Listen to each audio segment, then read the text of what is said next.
You are listening to WOOP-LP, Cleveland, Tennessee. WOOP FM is a broadcasting service of the Traditional Music Resource Center, and we play America's original music.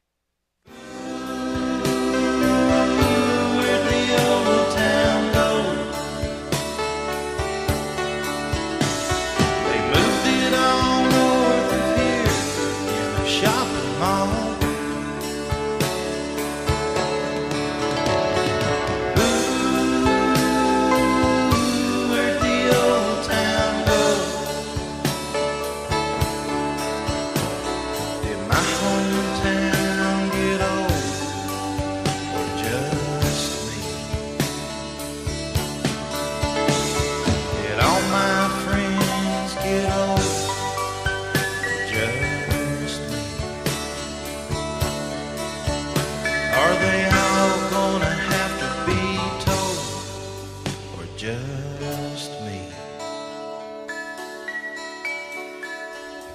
Good morning and welcome to Old Town Cleveland here on WOOP FM 99.9 or on the internet at www.woopfm.com. You can call us here at 614-5553. Good morning, Debbie. Tell us about what's happening today.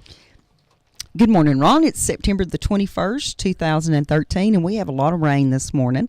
And that's very unfortunate for you guys who were going to go down and see the polo matches at the Bendabout Farms today because they have had to cancel today's matches. But tomorrow at 2 p.m. they hope that we'll have enough clear weather that we can play polo again. Ron and I went down last weekend. He had never been to a match, and he absolutely loved it. Those horses run really fast. It's pretty amazing. They get side by side, and what did you estimate, Ron? 35 miles? 35-40 what they were saying, and they all have almost as much wrecks as they do in dirt track racing, Mike. I don't those horses run into each other, and they hit the other horses with mallets, and people get mad. And that happens at racetracks sometime too, don't it, Mike? It's still the driver. Still the driver. The horses would not hit each other if it wasn't for the driver. That's right. Well, we have with us today, folks, someone that I've been trying to get to come on the show for a while now, and this is Mike Bell, and it's not Senator Mike Bell from this area. Thank goodness. No. It is a new friend of ours, Mike Bell, and he is a historian of racing. And I bumped into him while we're making this little documentary that we're putting together, and he's going to be sharing a lot of knowledge today about the Georgia racers and about some of the folks up in Tennessee, too, because he says he doesn't know much about Tennessee, but he surely does. And we have a picture up on the screen right now. Mike, who is that? Well, that's Mr. Harold Fryer. That's a car he and Billy built, if I remember correctly. That's out at Chattanooga when Chattanooga was paved.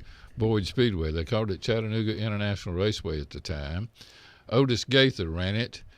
I believe it was 64, 65, somewhere along in there.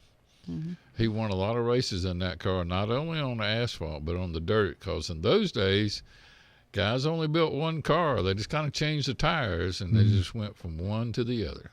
Now, Boyd started, 52? Do you remember that? September of 52. And they ran dirt until when? 62. Mr. Boyd paved it in 62 with the promise of getting the Allison Brothers and Red Farmer up here in what we called at the time modified specials, which were the old coupes with fuel-injected Chevrolet engines in them and things like that. They ran on Thursday night at the time. Then they ran it Friday night at Huntsville. And there was a little track that opened in Birmingham called Dixie Speedway in Midfield. They ran Saturday night at Montgomery and Nashville, and then ran Sunday afternoon at the fairgrounds in Birmingham. Now, now when did they switch back to dirt? Do you remember? I know in 72 they were still running asphalt, I think. I believe it was 73 or 74. Yeah. The track could not get successful running asphalt. Mm-hmm. Mr. Boyd's actually closed the place, and Otis Gaither took it over and went to what they call a modified late model, which is similar to the car that Harold's got there, only the bigger bodies, not the small body like the Chevy Nova. Mike, for the folks that aren't watching on the internet, what kind of car is that? That's about a 62 Chevrolet Chevy Nova, or Chevy 2 as they were called. They were, I don't think they ever sold this car until later years with a V8 in it. It only had a 4-cylinder and a 6-cylinder in it. for the street, you know, when people drove it on the street. So tell us about Harold Fryer there. Everywhere I go and ask, especially people that raced in the 50s and the 60s, it's the first name that comes out of their mouth usually. Well, why is that, Mike? What you have to do is look at the arms on that man. To drive a race car in those days, you had to have some arms, and he is a stockily built man, just like his dad was. I was told by Freddie that their dad actually raced in the 20s. I don't know whether he actually did or not.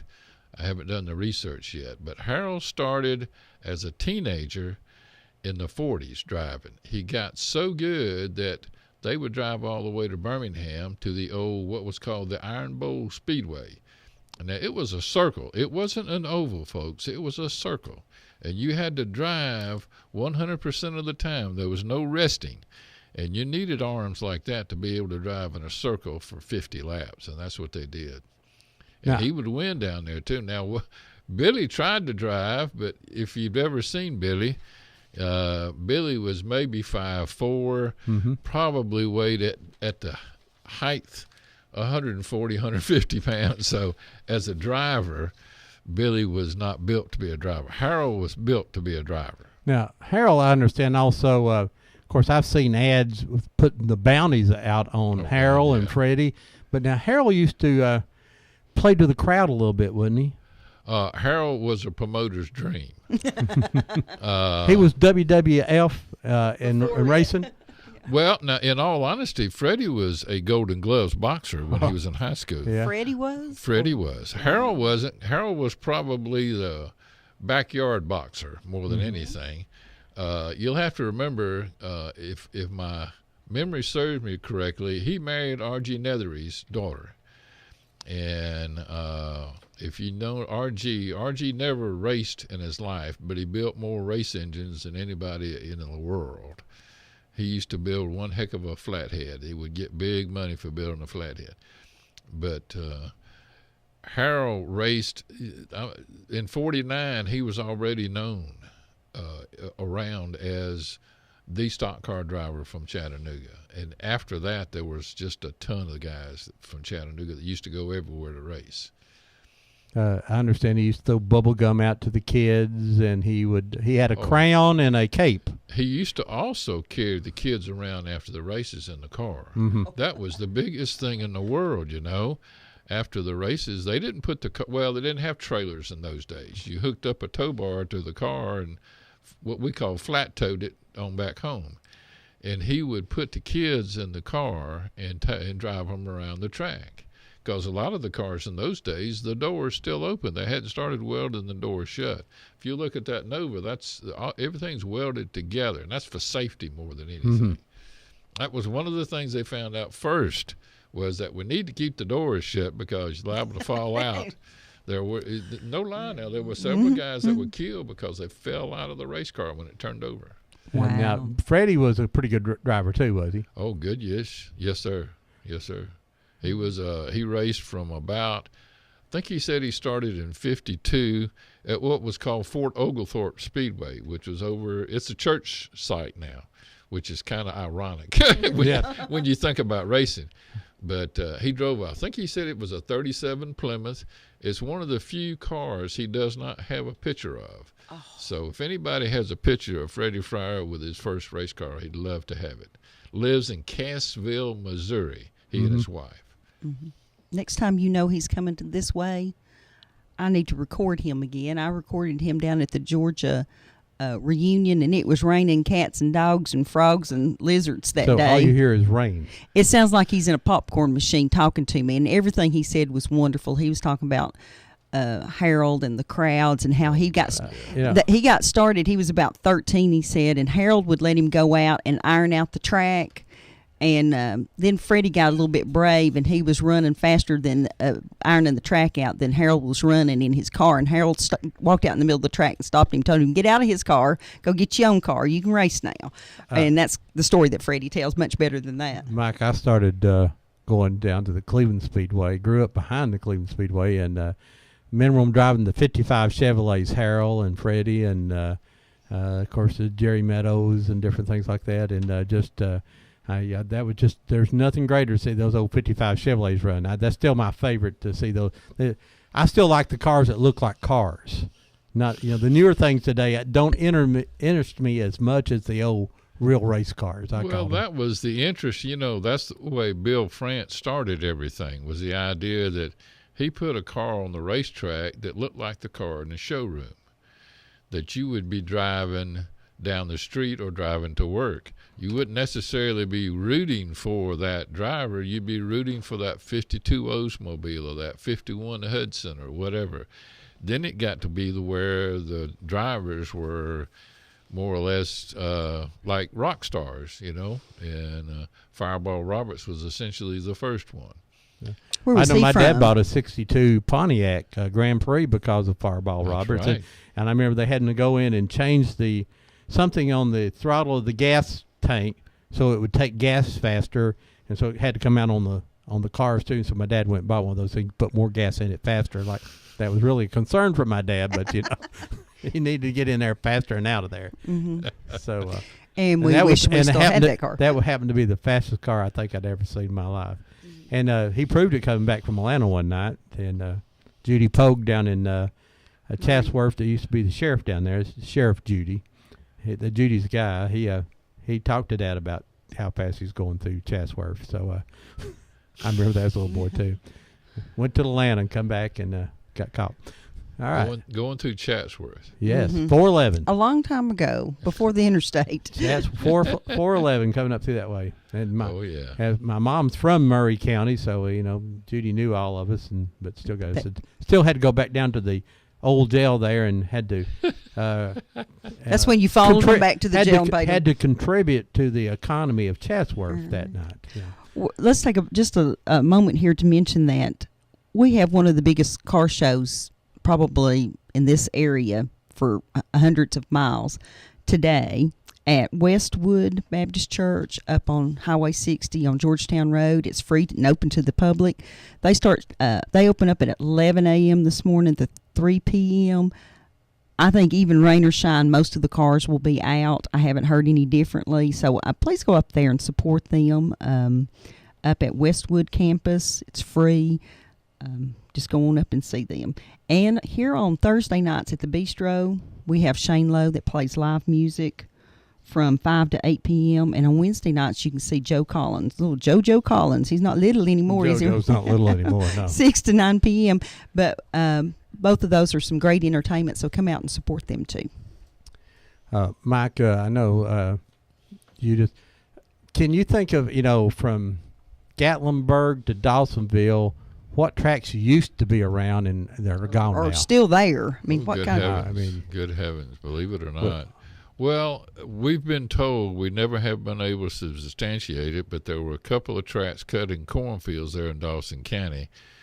Back before the war, when the moonshiners were trying to figure out who had the fastest car. Now, Gordon says he was. And Gordon swears to that, but and he tells a good story. Yeah, and he probably knows. It's just that he's No one gotten put like it the in. rest of us. He's gotten so old, he's forgotten exactly where. But he tells the same lie every time now. Yeah. No, That's good. actually, he tells a really good story, and I think that probably it's just not something that you put in the newspaper that the moonshiners are out racing in the field, and so Yes. there's just not any documented evidence that it happened. Well, but we all know it happened. Nobody was invited. Yes. In all honesty, it was the moonshiners. It was their own little party. And then somebody would find out and they'd show up, and somebody would find out and they'd show up. And then one or two of them, well, Frank Christian was one of them, decided, hey, we could probably make some money off of this. So they wound up holding races. Parks, was that the other guy's name? Raymond Parks. Right. Mr. Parks, Frank Christian. Frank Christian owned the first Chevrolet that won a Grand National race, NASCAR race, the top premium division of NASCAR. In 1955 is when they started with their overhead valve engines. In 1955, Fonnie Flock drove for it. Yeah. Fontella Flock was his real name. Wherever they came up with that name, I'll never know. Well, they were the whole Flock family. They're Yeah, I know. Flock brothers. There was Reno, who was the oldest daughter. She was a wing walker, by the way. I guess you could say a barnstormer with biplane. There was Fonnie and Tim. Bob, I think, was the oldest son. I'm not sure. Bob, from everybody you talk to that are now gone, Bob was the best driver. The only problem was Bob broke his back twice. Not once, but twice in a race car. And the second time he broke his back, he decided he'd had enough. Well, which one of them, Mike, had a monkey? That was Tim. Now, wait a minute. Now, that was Jocko Flacco. Oh, excuse me. Jocko Flacco. Jocko Flacco. And he had him in a little cage in the car, and he was his mascot. Well, during some race, and I forget where it was, he got out of the cage and was going crazy in the car. And Tim made a pit stop just to get rid of the monkey. He didn't need any gas or any tires or anything. He said, I got to get rid of this monkey. He's driving me crazy. Oh, he used to tell stories about Jocko. Well, there's cute pictures of Jocko, and Jocko had picked up a bad habit of smoking too. He's got his little helmet on, his little racing helmet on. And he's smoking a cigarette. So I'm definitely going to have to. We're going to have to include that somehow in our documentary. I don't know, but well, we started to nominate Jocko to the Georgia Racing Hall of Fame. But we don't figure he'll have enough support from his fans to get in. They won't get enough you votes. You never know now. Now, there used to be at Warner Park in Chattanooga used to be a racetrack years ago. I actually found an article from 1919. I was hunting for information on a guy named Arthur Thurman, who was from Flintstone, Georgia, who died in the Indianapolis 500 in 1919. Very bad crash. But in looking at the newspapers in May, they had the very first automobile sanctioned race in 1919 at Warner Park. It was the IMCA. And a guy named Fred Ory won it. Y'all probably don't know Fred. Fred quit in the early 30s and just kind of dropped out of sight. Now, it would be where Warner Park Zoo is now? Mr. Abercrombie, Richard Abercrombie, was a good friend of mine. He died a couple of years ago and probably should have been on this show. Richard knew more about racing in Chattanooga than anybody. But he carried a friend of mine, Eddie Samples, whose dad was a national champion, and I out to Warner Park and showed us the layout. And you can tell kind of where it was because a lot of the pictures that you see from Warner Park, there's a railroad track in the background. The train track are still there. Mm-hmm. So that part of Warner Park was where the racetrack was. I think I do have a picture of Warner Park with a race running there. We have a picture that I believe Dot Sherman gave us of motorcycle racing there. Oh, they did all kinds of racing. It was originally built for horse racing, of course. It was flat. All right. Moccasin Bend. But Moccasin Bend was a racetrack that was built after Mr. Boyd. Mr. Boyd had so much success at Boyd Speedway in '52. There were some bootleggers in town, and I never have gotten to who their names were. Got together and pooled some money and built a racetrack called Moccasin Bend. It's supposedly still there. The layout, you can see the layout of the racetrack. I understand that you can still see the banks. Yeah. It's what the people from the National Park Service told me. Yeah, but see, it's all fenced in now, and you can't get down to where it was. The river was behind the grandstands in Moccasin Bend. I have a Xerox picture of it, but I don't have an original picture of it. Billy Fryer gave me a Xerox copy. Billy had a real good aerial photograph of it. That's what I have. And it took me a while to figure out what it was, and when I showed it to Doc German, he went, I raced there. And he told me what it looked like when you drove in and how it was laid out and such. Hey, we woke up the phones. Good morning. You're live on Old Town Cleveland. Hello, Ron and Debbie. Hey, Miss Ella, how are you? I'm fine, and it's raining cats and dogs outside. Yeah, it is, isn't it? Did you go to Pokey's last night? No, I didn't have no way. My son didn't come down, so nobody would take me. So you just got drunk at home? No, I just stayed home. Oh, okay. She only drinks socially. That's right. That's right. Well, you know that you're a good customer when they got a table named after you at a bar. Well, And especially when your family calls hunting for you at the bar. I've had that done. I know what you mean. My family was hunting me one night because my parents came up from Florida. I live in Georgia.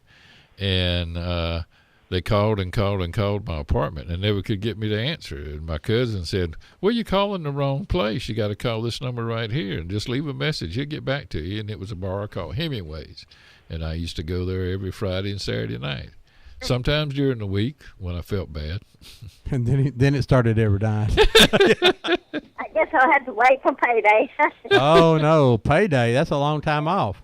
Well, they're still getting my T-shirts ready. I hope they have them ready pretty soon. Well, Mike, now, she is a cougar, though.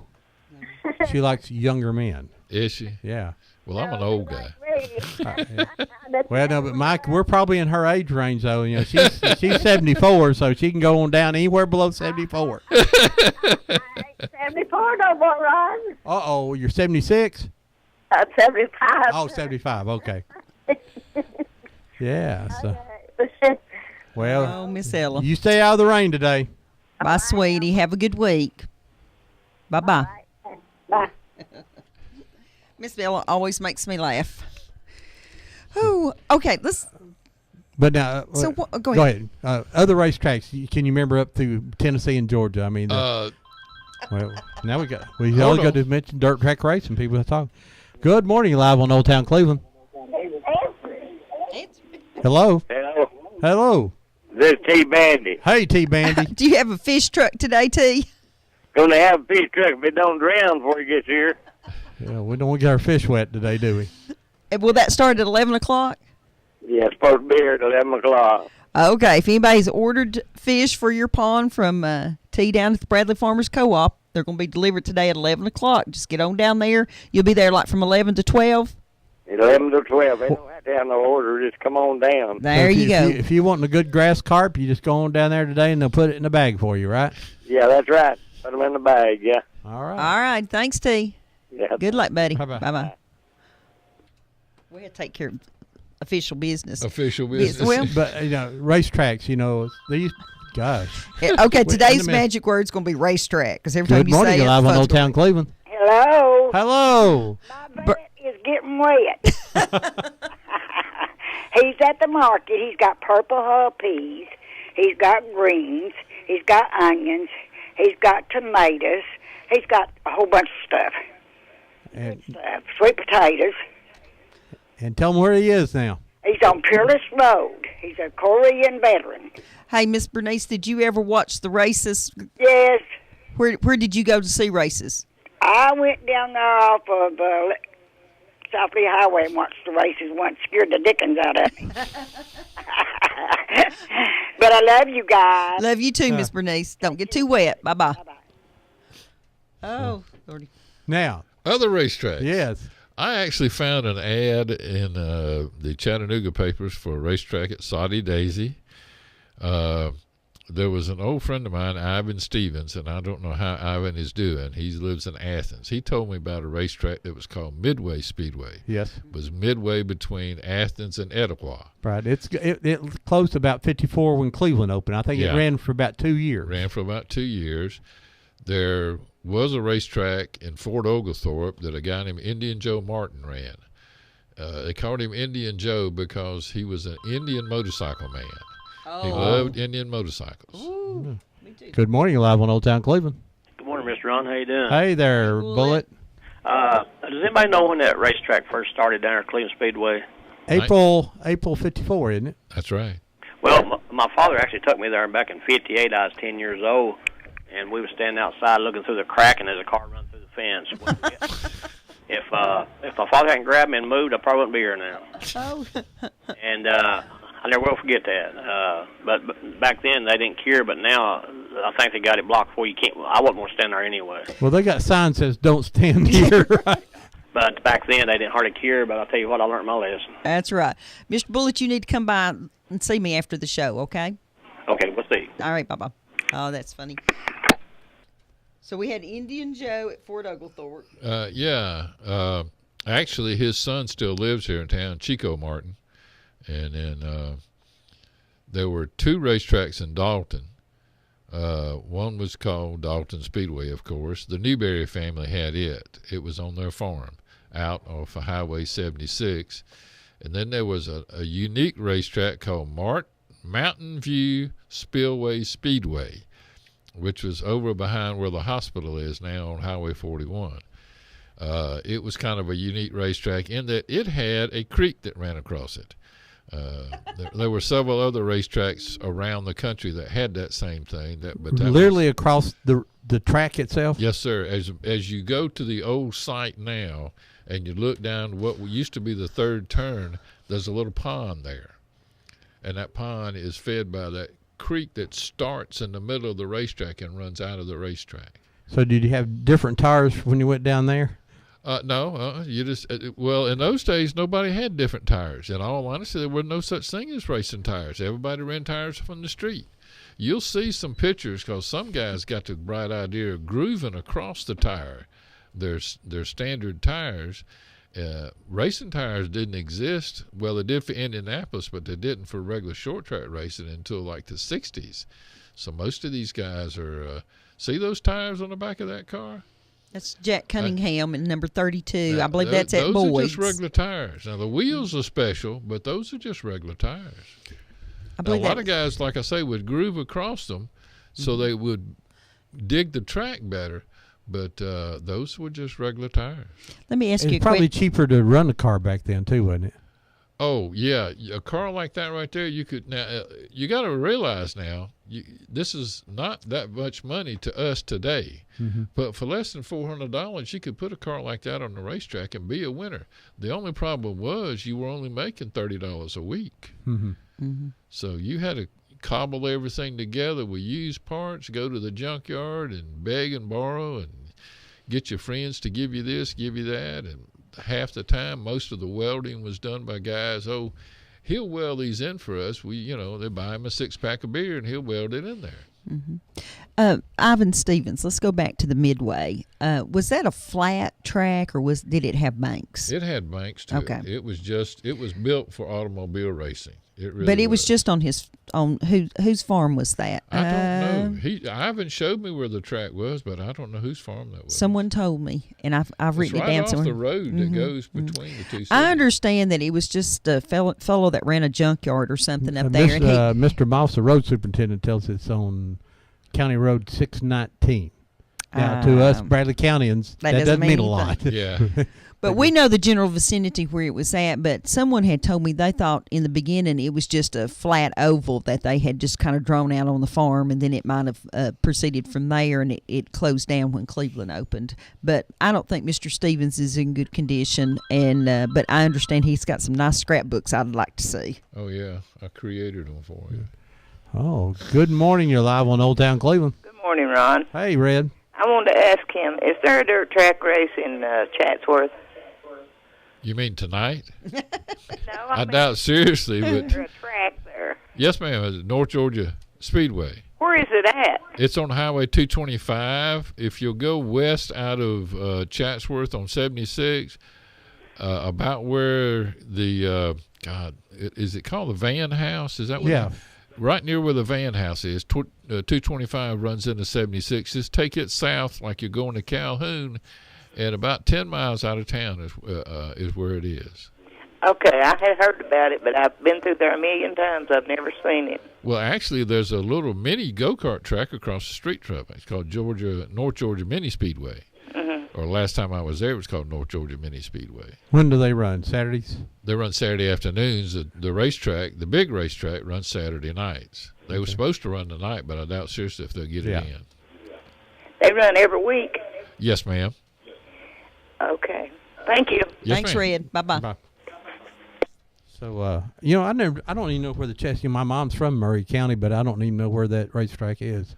When you're going down the highway, I know where the Van House and all that is. Well, when you take 225 and go south, it's like I say, they'll never build a subdivision next to this because it's about 15 miles out of Chatsworth. Chatsworth, they have to get to be the size of Chattanooga before it'll get close to the racetrack. Right. Okay. He built there was a gentleman, they used to call him Preacher, And he used to have church on Sunday morning, and on Sunday afternoon he'd have races. Yeah. So And he built North Georgia. Yes, ma'am. Now I met Robert Kinsey. Did he run North Georgia? Is that what he ran? Yeah. Yeah. Yes, ma'am. Yes, ma'am. And I really need to get in touch with Robert. If you've got a contact I number. do. I have his number. Because he had some great scrapbooks. Everybody was telling me about his great scrapbooks. Yes, the big problem with his scrapbooks, a lot of the pictures he had cut out of like program books, Yeah. and so they're not original. So when we scan them, they're not going to look great, but they're going to look good enough. And he had fabulous stories. Oh God, yeah. He had fabulous stories, and I again recorded him in Georgia where the sound was so horrible. So I've got to go find him. Mike, I think I told you earlier, is that we believe that there are only 9 dirt tracks, racetracks still open in the state of Tennessee. I What think about there's Georgia? more than that. What do you think? It probably is. It fluxes from year to year, anywhere from probably 16 to 20. Okay. There's 2 or 3 that are in East Tennessee that are running really well. Tazewell, That Smoky Mountain? Wartburg. I don't know what Tazewell is. I've been told it's like northeast of Knoxville, about 40 or 50 miles. It's out in the middle of nowhere. It's Yeah. out in the middle Well, of nowhere. there's one there in Seymour or the Seymour, Great Smoky Mountain. Then Tazewell would be Mountain at Raceway. Raceway. Now, see, it's been off and on asphalt and dirt. So that's where Ivan got hurt real bad. He was in a coma for 3 months after the wreck. And what decade would that be when Ivan got hurt? Ivan Stevens. In 67. 67. He laid in a coma for 3 months. And they started these scrapbooks, and that's where I helped him at. He had these photo albums, and the doctor had his family make these photo albums to try and jog his memory about people that he raced with. And that was how he got his memory back, is he would look at these pictures, and every now and then when you'd show him a picture, he would not remember, because he had a picture, he said it was from 56 or 58, of him pulling his car into Cleveland Speedway, because he used to race at Cleveland. And he raced at Boyd's. He was a 58 Boyd's champion. That's when Jack Smith was supposedly the promoter there. Mr. Boyd was so fond of Jack, he let Jack Smith be the promoter of his speedway in 58. But Boyd's is across the line, so it's not exactly in Tennessee. Cleveland, Volunteer Speedway, Wartburg. Where was Volunteer? It still runs. Somewhere near Gatlinburg. I don't know exactly where. It's a really high bank track. I've heard it is fast as the devil. Atomic? Atomic is gone. Is it gone now? I mean, that was Oak Ridge, right? Yeah. I mean, it's like this table right here. It's flat. It's all Ray gone. County over Dayton? Yeah. Is it still there? I don't know if Dayton is still there or not. Crossville, I think, is still there. There's one. I think Ron's confusion is sometimes they list them as dirt tracks, and Or then they have clay. them list them as clay tracks. And so when you put them all together, you have the 20 or so. Yeah. Hey, good morning. You're live on Old Town Cleveland. Now, one of the fastest tracks around is Bulls Gap. That's Volunteer. Yes, sir. Bulls Gap, Tennessee is where it is. Who are we talking to? This is Big Wheel. Hey, Big Will. Go ahead. And then there's Murphy up off of exit 60. I don't know if it's still running or not. It was a half mile. Oh, it was bigger than a half mile. I was told it was like a 5/8. Oh, yeah. But a lot of folks didn't want to go there because they kept blowing engines. Well, that's the reason the big half-mile racetracks are no longer in existence anymore. They're motor killers. If you're a weekly racer, making it to the racetrack week to week is one thing you want to do, is race every week. But if you go to those half-mile racetracks and race every week, you're going to wear your motor out just in a half mile. Yeah, that's why the NHRA and IHRA have gone to 1,000 feet instead of a quarter That's mile. right. Right. They've gone to 1,000 feet instead of a quarter mile. Cleveland Speedway has always been one of my favorite things to do. Well, it started out as a quarter-mile racetrack, and they made it a 3/8. 3/8 seems to be the ideal size for racetracks. Most all the racetracks you have now. See, Boyd started out as a quarter-mile. It's now 3/8. Golden Isle down in Brunswick, Georgia, was one of the fastest, if not the fastest, 5/8 in Southeast. It's now 3/8 a mile racetrack. Does Dixie still run a half? Dixie's a 3/8 mile racetrack. Rome is a half mile, and it is not quite a half mile. I think it's Oh, it's almost a half mile, but it is fast, and I love that place. That's the best racetrack in the Southeast. You got more lanes to pass there. Boy, do you ever. All you got to do is have guts enough to do it. That's the only thing about Cleveland. And they used to run some day races, but in a day race at Cleveland, it became a one-groove track. Well, that's because of the red clay. The sun would bake out. It'd have to be a overcast day on a day race for it to be a decent race. Because that's what happened to Lakewood Speedway in Atlanta. They'd have a Sunday race, and the dirt was so old it would not hold the water. The sun would bake the water out of it, and you get down to about 80 miles into the race, and you can't even see the back straightaway. It's dusting so bad. Yeah. The dirt tracks, I think it's the most competitive racing out there. Who is this we're talking to? It's Big Wheel. Do you have any pictures of those racetracks? No. When I win, I either help somebody or just sat in the stands. Okay, well, that's what I sat in the stands and ate hot dogs. I was very good at it, too. Yeah. Racetrack steaks. They're not hot dogs. Oh, okay. Racetrack steaks. There you go. But the old Cleveland Speedway people, it was amazing. And all those 55 Chevrolets that got beat to death. Oh, yeah. I loved them. They raced them to death. That's it. I had a guy from Louisiana call me one time. He wanted to do a half-hour TV show on old race cars. Wanted to know where I could get some. I told him, I says, they've all been raced to pieces. You can't find any of them. There's none left. You have to build your own. And the first 55 Chevrolet you build into a race car nowadays, every restoration man in the country will have a warrant on you. Exactly. I'll never forget Dennis Bailey had a Corvair, and I bet you couldn't put a 5-inch circle on any straight metal on that car. But he told me that night. He told me one night, said they all look good out front though. Well, yeah, that's right. You probably saw Gordon Jones race out of Dalton, Georgia. Oh yeah. He drove a Corvair at Cleveland Speedway, won a championship race there. There's a lot of Corvairs that were running Cleveland. Yeah. Then they outlawed them because they were too short. What happened to the Studebakers? Could they race Studebakers? Oh, anybody could race Studebakers. Well, I just had a couple If of you old could racers. afford to race a Studebaker, a right? couple of old racers that told me they raced them until they wouldn't let them race it anymore. Well, And- in Grand National, see, the NASCAR Grand National, you're only available to use the 3 latest years of cars. Oh, Now, okay, that's now probably they changed it. that. And once it got into the 60s, see, the Studebaker was a compact car in the 60s. They went strictly a compact car in the 60s. They had a V8 Chevrolet engine in them, but they went compact car.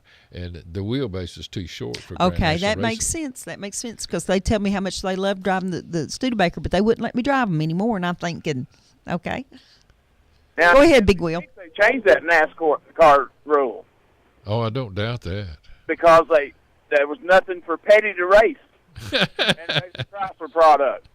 So they extended it so he could run the 73 for a couple more years. Yeah. Well, let me ask you guys a question here. You know, the 55 Chevy was just the classic old dirt track car. How come there was no 55 Fords? A Ford engine, the bottom end of a Ford engine was garbage.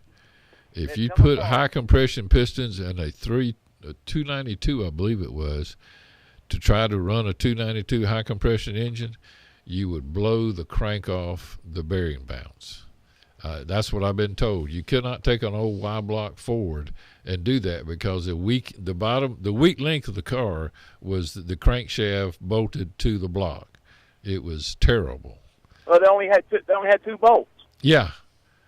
And see, had four bolts. and everybody loved the flathead so much, but everybody'd also tell you need to replace the rods. You need to get bigger rods because the rods in a flathead Ford engine, and this is from Mr. Ford himself, he wasn't wasting any metal on big connecting rods. He made little old tiny connecting rods, and you would tear those things up all the time. So he went for volume and not racing, right? He went for volume of selling cars. He didn't care anything. Well, now, believe it or not, he got his start racing a car somewhere around Detroit City. And the city put up the prize money. He took that prize money and developed his own car. Then he got a guy named Barney Oldfield, who every racer in the world's ever heard of, to race a car. And if you've ever seen pictures of it, you have no idea. It did not have a steering wheel. It had a thing, I don't know what you'd call it, at the it was almost like a go-kart racing. It didn't really have a steering box at all. You actually pushed the axles with these levers he had. He must have had arms as big as most people's legs. It's an amazing looking vehicle that he drove. Would you have gotten in that car? Not for love nor money. I don't know many people that would have. And when you look at the old race cars from the early days, how did they get guys to sit in them? I was just amazed. So now when they ran in, and today they don't look like cars. They just they can build any kind of, they got a frame and they got some kind of metal, sheet metal thing. But if you were driving a 55 Chevrolet, you had to have a 55 Chevrolet engine in it. Is that true? Yeah. Until you got caught. Yeah, okay. See, the thing about it was 255 was a 265 Chevrolet engine, and they made those through 56. So sometimes if a guy blew his 55 Chevrolet engine up, he'd use a 56 265 in his 55. The reason everybody loved, because it really and truly, I like 55 Chevrolets, but a 57 is prettier than a 55 is, but it also weighs more. The 55 was the lightest, the 56 was a little bit heavier, and then the 57 was heavier still. And the 57 had so many flat parts that you'd have to replace. Yeah. 55s were easy to plow back out. Oh, yeah, definitely. In comparison. Y'all keep it real there on Old Town. I love your show, and I'll be listening every week. Well, thank you. If you find any old information on any drivers, give us a call, because our documentary's scheduled to come out in April, and we still need to talk to drivers. We need pictures, 8mm films, and videos. So we've got some pretty good videos. We need some 8mm from that 50s, 60s, 70s era if we can. Appreciate y'all. Thank you so much. In recent days, Shorty Frazier's family has given us some video, and it's really nice to look through his pictures. And not so much on the video, but in the pictures, you see him starting out with that little hobby car and working his way up, and by the end he was up in the sportsman class, and you see the evolution of his racing career there. I have yet to find a picture of him going over the fence, though, down at Cleveland Speedway. I understand he did that. We'd like to thank Terry Evans, who used to shoot a lot of video at racetracks. We found some of his footage. It's all 90s, but good footage when you're looking for video. We got a lot of pictures, but we still need more, Terry. Terry's going to find us some stuff. I don't think we ever introduced Terry being here. Terry Morrill's here. He's just sitting in wanting to listen today and everything. We're going to make him talk here in a minute, I think. Yeah. But he raced a few times around. And now let's before we go on, you're listening to Whoop FM 99.9, and we're talking about dirt track racing from, I guess from Dawsonville to Gatlinburg today. We've been talking about it all the way down to Atlanta. Now, Mike, do you have a website? I'm in charge of, but I have not really done anything with GeorgiaRacingHistory.com. Georgia Racing. But you can go on there, and there's lots and lots of old archived articles and pictures really to good. look at. But That's I've really been nice. working, like I told you before, my right now is I've got a list of 122 people that I have documented that died racing in Georgia, or Georgians died racing elsewhere. And you think that'll turn into a book someday? Oh, definitely. Maybe 10 years. Yeah, some of my books take that long, too. Good morning. You're live on Old Town Cleveland. Good morning, Ron. This is Bob Cash. Hey, Bob Cash. Hey, Bob Cash. What's up, buddy? How you guys doing? We're good. I just got out, got the radio turned on, and just wanted to say hello to Terry. Hey, Terry, somebody's talking to you here. Terry's hiding over in the corner. He waved at you. Okay. Well, Terry, I love you, brother, and tell Daddy Doc I said hello, and I love him. All righty, buddy. He's shaking his head yes now. He ain't quite got this radio thing down yet. He's waved at you and shook his head yes. And I ran into somebody you knew the other day. I'm sorry? I ran into somebody you knew the other day, and he told terrible stories about you. Who was that? His name's Joey. Oh, yes. Pumpkin. Now, don't believe everything you hear. Now, Well, he's the younger one. I'm the prettier one. you know what? I knew that with you out. You telling me that. Yes. And I knew already not to believe but half what he said and question that half. Said what now, Ron? I said I knew not to believe half of it and question the other half. No, that's right, buddy. Well, Thanks, Bob. Listen, good to talk with you guys, and I'll be listening, and I'll talk to you later. Take care. Bye-bye. Mike, we just put another picture up here on the screen. Who is that? Do you know? Or if you don't know who it is, tell me what kind of car that is. That's generally what was called a super modified. Uh-huh. They would take these old sprint cars and just hack them together with a roll bar system on top of it, because there were some guys, believe it or not, they drove those kind of cars called sprint cars in the early 50s without any roll bars whatsoever. Yeah, that's what I've been midgets told. Also, midgets didn't have a single bar on them until the late 50s. And then they had a single little bar right behind the guy's head that was just what was called a rollover bar. And he was supposed to survive that if he rolled over with that little rollover bar. Mm-mm. That's maybe why your book is bigger as it is. Yeah. Yeah. But, because they didn't survive. Yeah. That was probably taken out at Boyd's. In 1959, Mr. Boyd went to a run what you brung situation. You bring a race car, if it's got a motor, 4 tires, and brakes, and looks halfway safe, you can run it at Boyd's.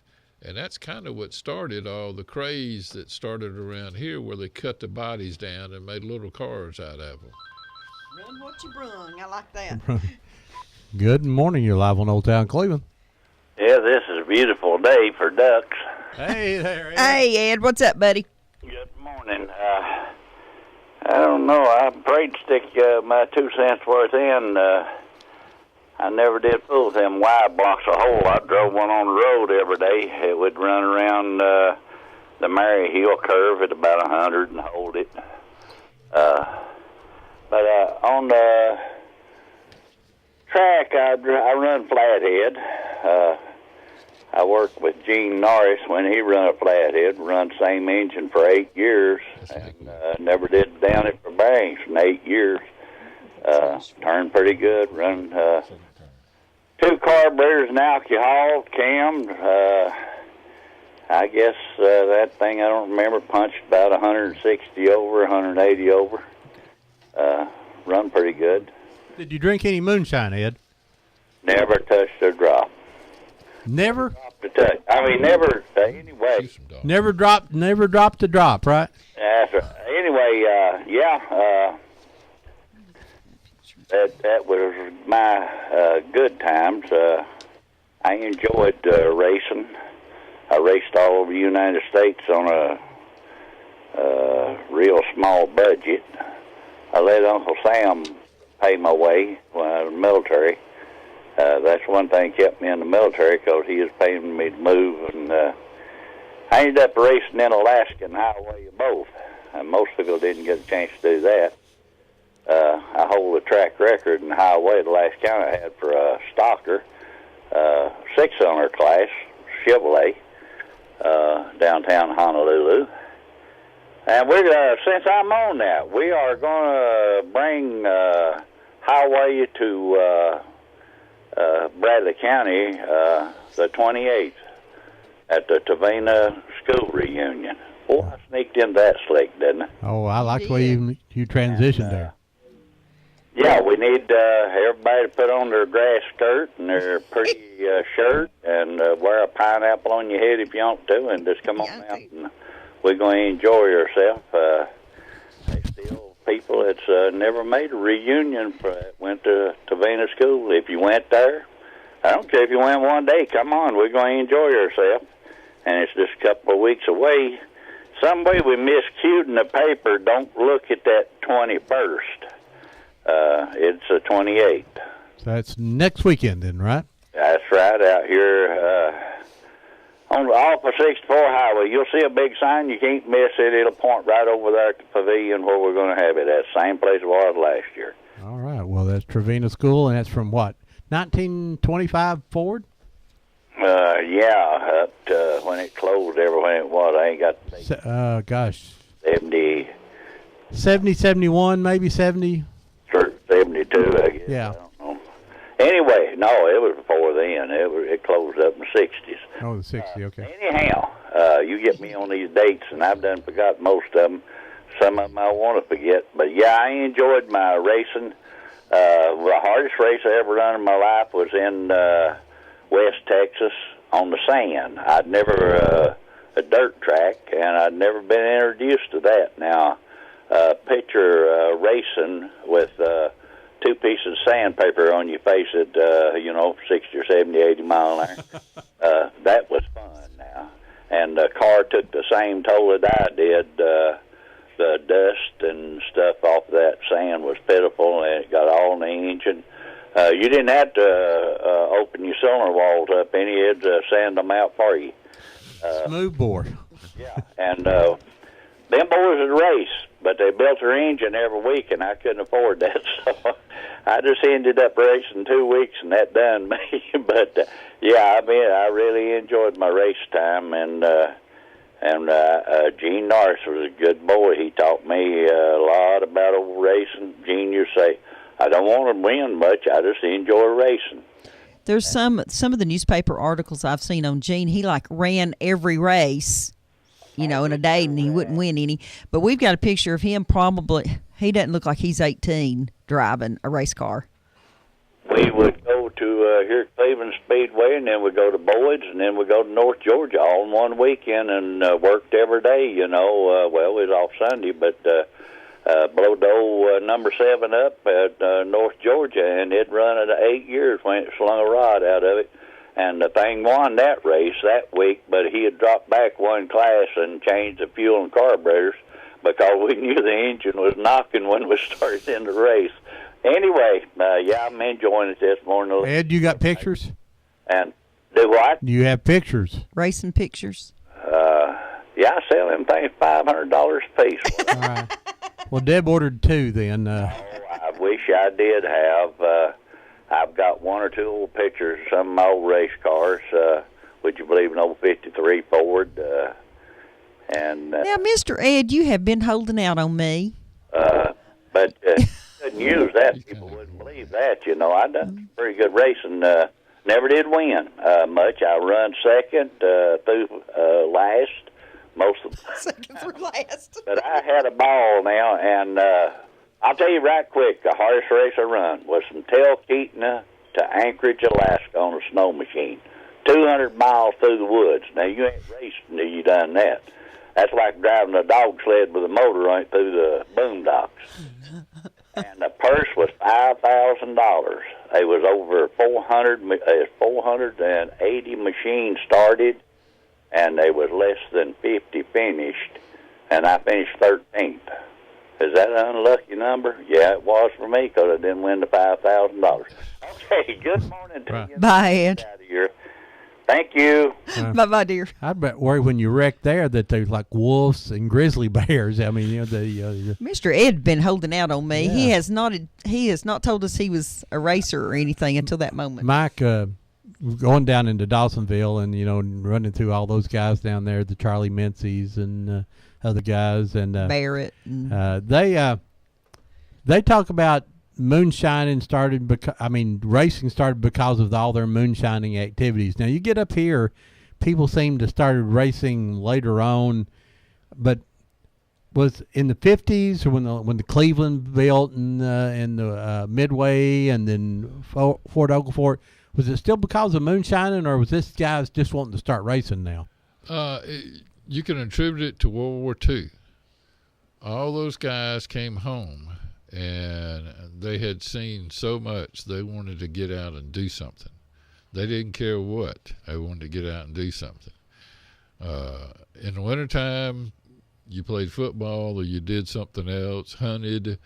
In the summertime, you played baseball or you raced.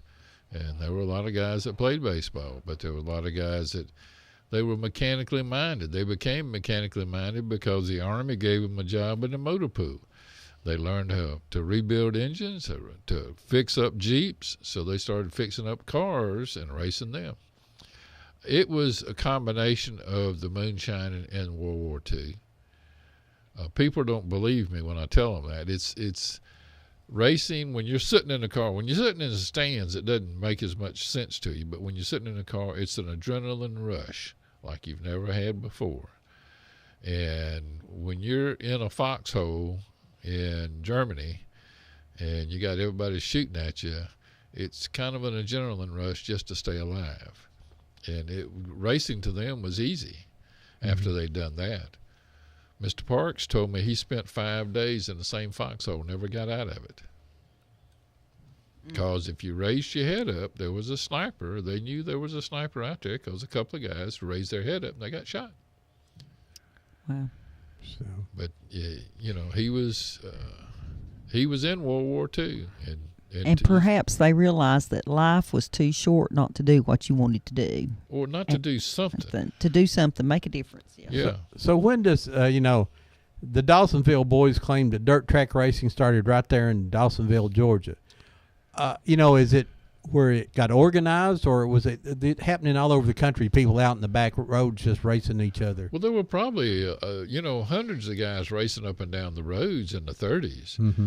But here again, Frank Christian leased Lakewood Speedway for a stock car race, and set that up was a horse track, wasn't it? It was a horse track in 1938, and they had the very first race there in 1938, and most of the drivers, when you look at who all was racing there, most of the guys were moonshine runners.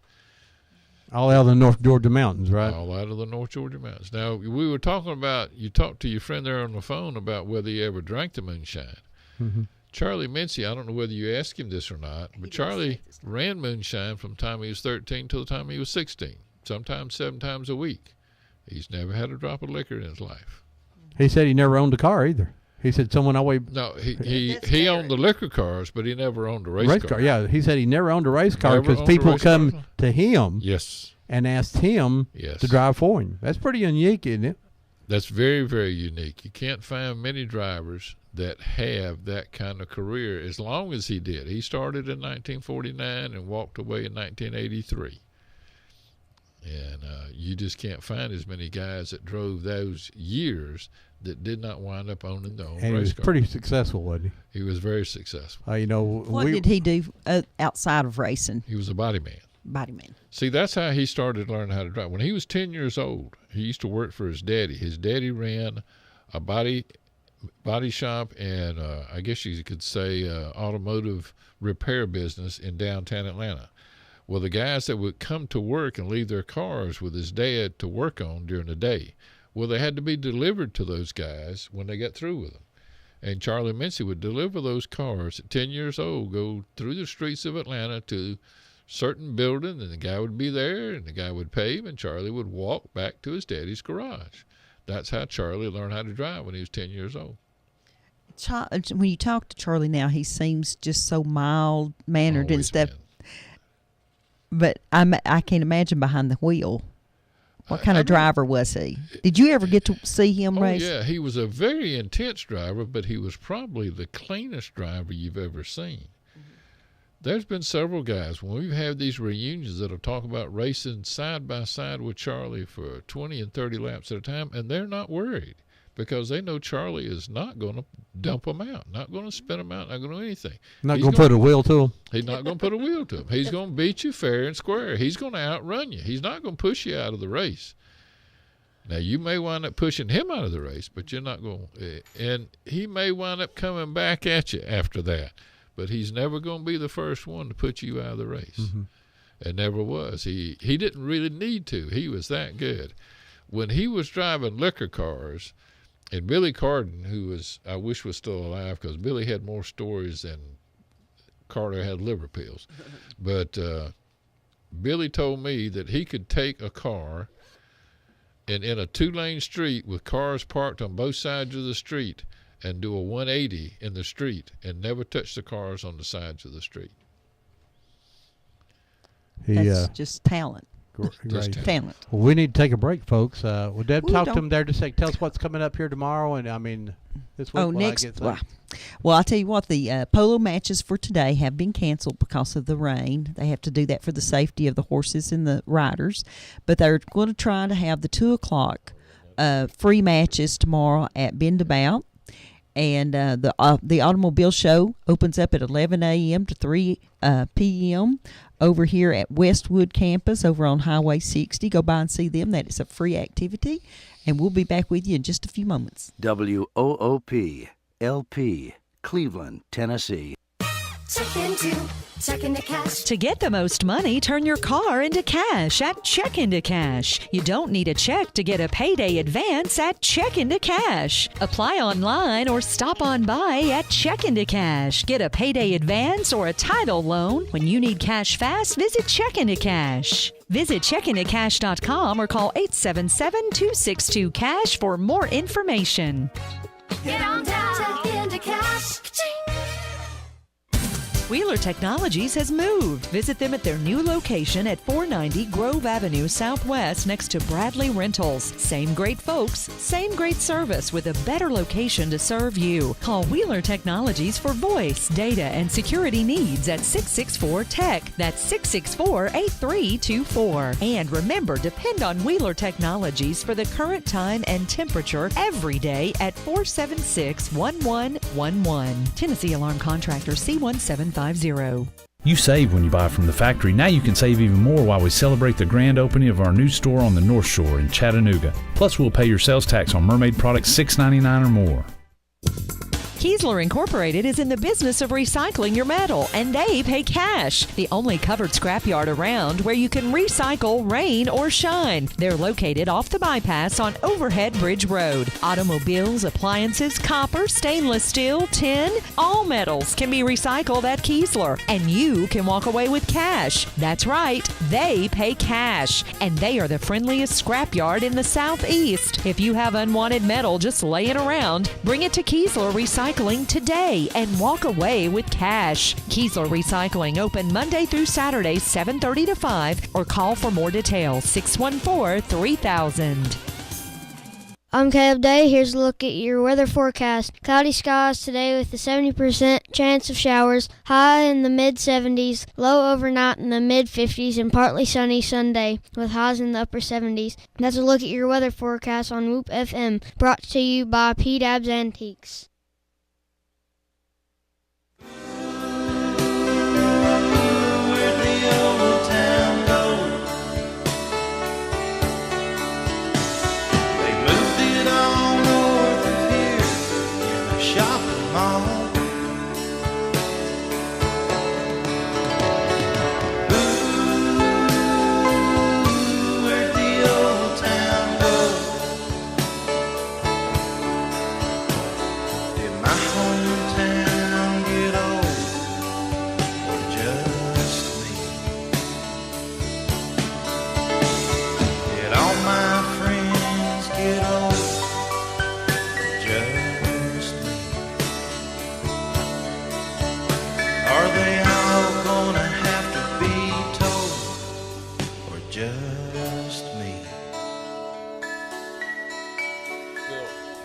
We're back. Welcome back to Old Town Cleveland here on Whoop FM 99.9, or you can go to the internet at www.whoopfm.com. You can call us here at 614-5553.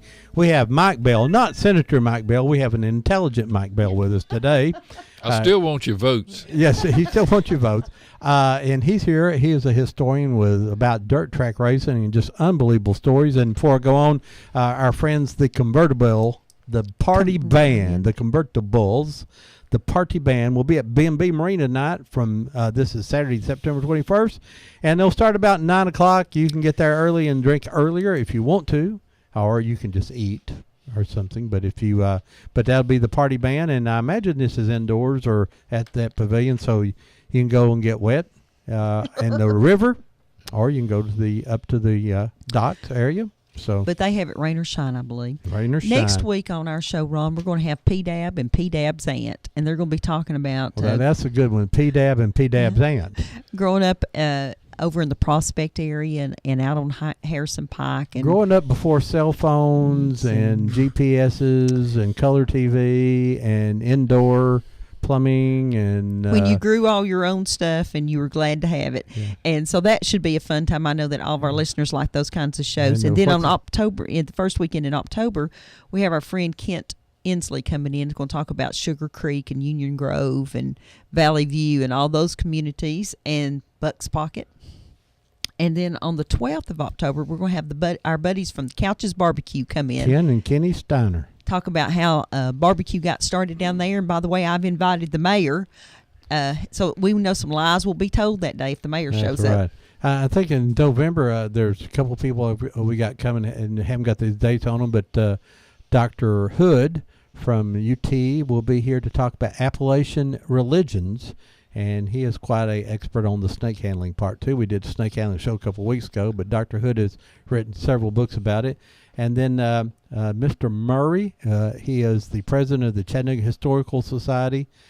He's going to come in and talk about underground Chattanooga. Chattanooga used to be a lot lower than it used to, and they just filled in the streets. So there's underground parts of those buildings. The first stories now used to be the second stories in Chattanooga. So pretty interesting story about the history of Chattanooga, and we'll be talking about that sometime in November. We're booked all the way into November. We got lots of other good stuff coming up too. So if you want to come talk on the show, and we'd like to thank Mike for coming all the way up from near Atlanta. Where do you live, buddy? I live in Decatur. I live 9 miles out of Atlanta in Decatur. And he suffered you can't tell Debbie no because she just keeps asking.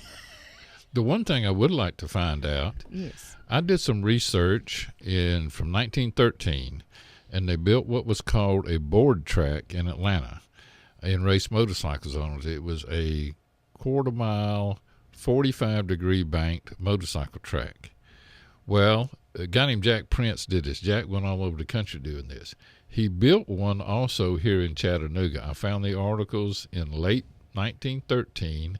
It was out on Rossville Avenue. If anybody has any idea of exactly where that was, I would love to know. I will send Mr. Murray. He's an attorney in Chattanooga. He's one of the leading historians down in that area. I'll send him that question here Monday on email. And please do. Okay. Jim Ogden, too, Chickamauga Battlefield. He studied the roadways down there a lot. He might have some idea. I imagine that's Rossville Boulevard, don't you, Ron? Well, I would think it'd be Rossville. No, Rossville Avenue, but it dead ends at a big set of railroad tracks. But when you go on the other side of the railroad tracks, it is Rossville Boulevard. Oh. And I'm wondering if it wasn't further out, because Rossville Avenue dead ends at a warehouse and then comes right by a fire station. Because I drove it, and they're building houses back in there now. It's kind of like a rebuild area south. I think they call it the south side or whatever it is, kind of a historic area. But I would love to find out and find some pictures there, because it was. And by the way, there's also, everybody knows about Lake Winnipesaukee. Okay, I was told 2 stories, racing stories about Lake Winnipesaukee. The man that built Lake Winnipesaukee supposedly. It's Pasoka. Is it Soka? Lake Winnipesaukee. You got if you're from this area. It's Lake Winnipesaukee. Okay. Lake Winnie is what we are. Lake Winnie. Yeah. All right. All right. The man that built it in the 30s actually used money he won racing to build that racetrack. I mean, that amusement park. And then Terry, tell us about it. You know about that. No, I just seen a picture of it. That's all I know. In 1949, they built a quarter-mile track on the back side of the Speedway. An old gentleman that's now dead, Bob O'Quinn, who helped Honest Charlie in the very beginning. He built that car, that famous car that Charlie had with all the louvers in it. He built that car for Charlie. Anyway, Bob told me the racetrack was behind the park. You go just past the park, and there's a road. It's kind of a maintenance road that goes back in there. And there's a flat area back in there that I guarantee you that's where the racetrack was. I'd love to find some Terry, pictures. tell me where you've seen the picture of. Where do you think it was? It's at the end of the lake. That little train that goes around the park. Right. When you go around the far end of the lake, that place is over there on the left. It's flat, and you can tell that's where it was at. And they have one picture in the little museum. And what year was that? 49. Okay, now at Lake Winnie they have a picture. Yeah. Well, I sent a text message to our friend Buddy that his family owns Lake Winnie, and he's not real good about answering me, but he'll eventually will. Right. But if there's a picture there, I think that we Yeah, can get the road. permission for it. Buddy and his family, they're from 1925 forward and still run it today. So if there was a racetrack there, they're definitely going to know it. Well, see, I was told, Bob O'Quinn told me that the people that run it today were the same people. They're relatives of the same Yes. people Yes. that opened the place. Yes. Yeah. And I think he said it opened in the 30s. I'm not sure, but he said it opened with money the guy won in the 20s and early 30s from racing. I think 1925 may have been when they built it was a lake and swimming pool area first before it was a amusement park.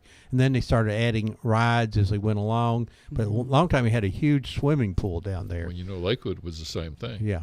Lakewood was a reservoir for the city of Atlanta before they made it a fairgrounds. Mm-hmm. Now, Lakewood, we Raymond Parks, that's his first name, right? Yes, sir. Okay.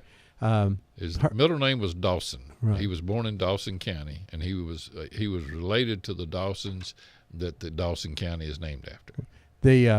My understanding is that, and see if I got my story right, because you hear all these stories, but Mr. Parks and what was the gentleman you said went to Lakewood and rented the track? Frank Christian. Christian, and then some people named France all got together, and basically this is how NASCAR begun. It was these people like Parks and Christensen and Mr. France. Then, right? Is that a true story?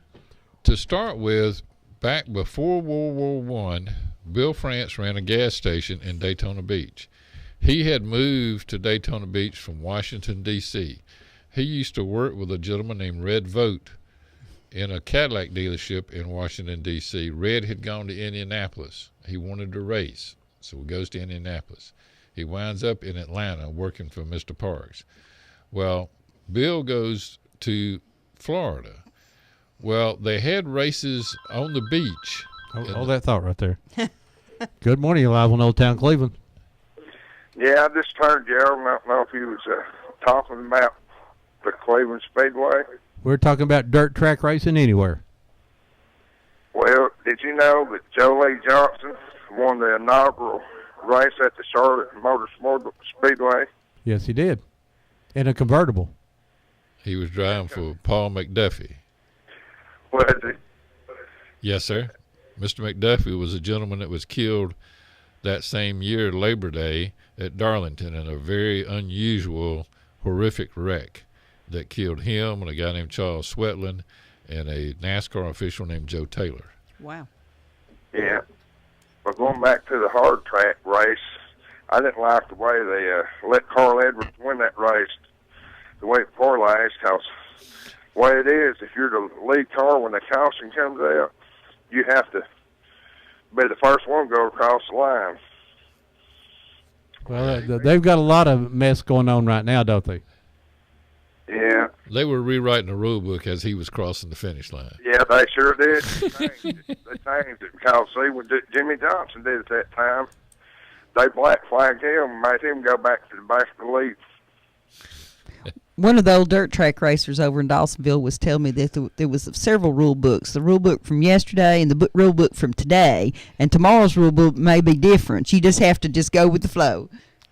I wish they'd let it keep going the way it did. If you notice, when they started changing all these rules, Jeff Gordon quit winning races. Yeah. Well, you can thank Smokey Unit for the rule book the size it is. I've got a copy of the NASCAR 1948 rules, and it's one sheet, legal sheet, back and front, and that was all the rules there were for racing. It was, of course, it was modified racing. It wasn't the Grand National racing, but it was one sheet. But Smokey Unick made Bill France stand up and think, and he changed so many things in racing. Mm-hmm. Now they weigh screws, don't they? I mean, it gets down to a point. They weigh everything, yeah. Yeah, a screw could be out of, somebody was fined this year because his screws were screws were loose. That may be what it was. Well, in years ago, Sam McQuaig told me this. He was a driver in the middle 60s. He won the Firecracker 400 at Daytona. He told me they used to take a wooden block. He says, I can't believe the cars they drive today. They'd take a wooden block and they'd run it under your car, just drag it under your car. And if it ever got stopped, you had to go back to the garage and raise the car up enough so that wooden block would go anywhere under your car. And it was supposedly a 4-inch high wooden block. Nowadays, they ride, and you can't hardly put your hand underneath the body and the ground. I don't know how they get the jacks under the sides when they jack them up to change the tires. So low to the ground. They're so low to the ground. But then the tires that Sam would tell me, the tires in those days, there was hard and harder, and that was all you had. They were rock hard or they were rock harder. You didn't have any soft tires. They got tires now for every track. Oh, they got tires for every lap of the track. They change tires for late in the race. Save those tires for late in the race. Well, they can qualify on all totally different types. They can put them on backward and everything else, and I think when they qualify. Yeah, but I went to a race. If we're going to talk about modern day, I went to a race at what used to be called Jeffco Speedway. It's now called Gresham Motorsports Park. And what they did is after you qualified, you all parked out front just behind the wall there in front of the grandstands. And nobody worked on the cars until it got time to crank them up and line them up on the racetrack and go. You couldn't change tires. You couldn't change anything. Yeah. Okay, thanks, caller. Thanks for calling in, buddy. Bye-bye. Thank you, ma'am. All right, bye-bye. Where Wait a were minute, we were racing on the sand, I think. Yeah, Mr. Parks. Mr. Parks, anyway. This is hard to do, to shift gears. Yeah, I know. But they had the I guess it was the Chamber of Commerce tried to put on a race in Daytona. So in the 20s, they used to have the Flying Mile at Daytona, and a guy named Lockhart got killed, and they kind of killed the ambiance of watching somebody getting killed while you're on vacation, you know. So, but in the 30s, the Chamber of Commerce said, why don't we put on a race? And they put on a race. It was not successful at all, and they weren't going to do it again until Bill France stepped in and said, hey, listen, let me do this race. I'll get these guys to come down, and we won't have these local yokels racing around here. We'll have real professional race drivers. And he got a bunch of guys to come down, and this is 39 or 40, something like that, and they raced on the beach. And they kept doing that and kept doing that. But he organized then. He had a circuit in 46. The guy named Ed Samples from Atlanta was the champion. It was a national championship circuit or something like that. And he was a national champion. But NASCAR, Bill called all these people together, promoters, drivers, everybody, down to Daytona to that something stream hotel, whatever it is, and got them together to form NASCAR. And he got guys to pony up money and got it all together. Mr. Parks was there, but he didn't pony up the money at that time. But Mr. Parks and Mr. Christian both helped Bill with money for the purses and things like that when he was in the beginning. And then on Monday, Mr. Bill would ride back through Atlanta, and he would pay Mr. Parks and Mr. Frank Christian back. That's amazing. So why did Dawsonville have so many national champions come out of that little community down there? Because they had the most moonshiners come out of there. Yeah, we were, but believe it or not, and Gordon probably told you this story too. There was one driver named Bernard Long, I think it was, and Bernard wasn't in the moonshine business. Well, he won the race at Daytona, won $400. And when he got back to Dawsonville, guess what he did? He went into moonshine business. And there he goes, got him set up, huh? Can you tell the story that David Sosby talks about his dad getting refueled during the race? Do you know that story? With Jack Smith? Yes. I don't know it as well as David does. Well, of course, but and that was when Bill France wrote another page in the rule book, because there was nothing in the rule books about you couldn't have two guys in the car at a time. And Jack Smith was in the car fueling the thing up as Gobert was racing around the racetrack. They had these, and you could buy them for a dime a dozen, these gasoline cans that the Army used during World War II with these screw-on caps. And you could screw off the cap and turn it upside down, and there was the spout, and you'd screw it back on, and then you'd pour it into the gas tank. And Jack was, as they were going around the racetrack, Jack's doing this, putting the gas in. Well, after the race, they wanted to disqualify Gober, and Gober says, "Why?" He said, "Well, you had two guys in the car," and he says, "There's no rule against that." I mean, it's in the old days, in all honesty, they used the entire front seat of a 40 Ford. I mean, the whole seat was there. 2 people, 3 people could have ridden around in the car. Can you imagine the Rough Ride being loose in the back of that car with that gas can? But, and the story starts out is that they're going to run out of gas, and and of course timing on the pit stop. So instead of stopping and fueling, they just dove in the car, and and they had some kind of wrench that he had bent. Yeah, and special had on top little wrench. They had a special little everything in those days. Anyway, it was able to pop the gas cap off Yeah. real good, and because the gas can was still inside though, wasn't it? Yeah. It wasn't an outside spout, and so. So they tried to disqualify him, and it's a great story, and we do have David telling that story on film. And if you'd like to see that original car, it has been refurbished, and it's beautiful, and it's at the Georgia Racing Hall of Fame. Yeah. Number 5. Gober did it himself. Him and David built the car again. The car that Mr. Day has in South Carolina is another number 50 that Gober raced, set in the woods for quite a few years. And the guy that rebuilt the car had to rebuild about every body panel on it because it had rusted to pieces. They had to get a new frame because the frame sat on the ground. And they've got one other car, and I wish they would bring it into the Hall of Fame. It's a 34 Ford. They ran it to Peach Bowl in the mid-50s. Peach Bowl Speedway. dirt? No, it was asphalt. It was dirt in 49 and part of 50. And in September of 50, they asphalted. On film, we have an old fella down at Boyd's overalls guy. And I was asking him about racing. He said, pavement's how you get there. Dirt's what you race on. That's right. Yeah. Now the Sotheby, Gober Sotheby, and of course pretty legendary down in the North Georgia. Maybe not as much up here, but they say that he's not in the Hall of Fame. You know why? Who, Gober Sotheby? Yeah. Well, he's not in the NASCAR Hall of Fame. Yes. NASCAR. And they said there may be some differences between them and the France family. Oh, definitely. Yeah, over the ruling about the gas can. Well, that's like Frank Mundy. You ever heard of Frank Mundy? Yes. Okay. What about Mr. Teague? No. Mr. Teague was a personal friend of Bill France. He was the first fatality at Daytona International Speedway trying out a Indianapolis car on the racetrack and got killed, the Sumar Special.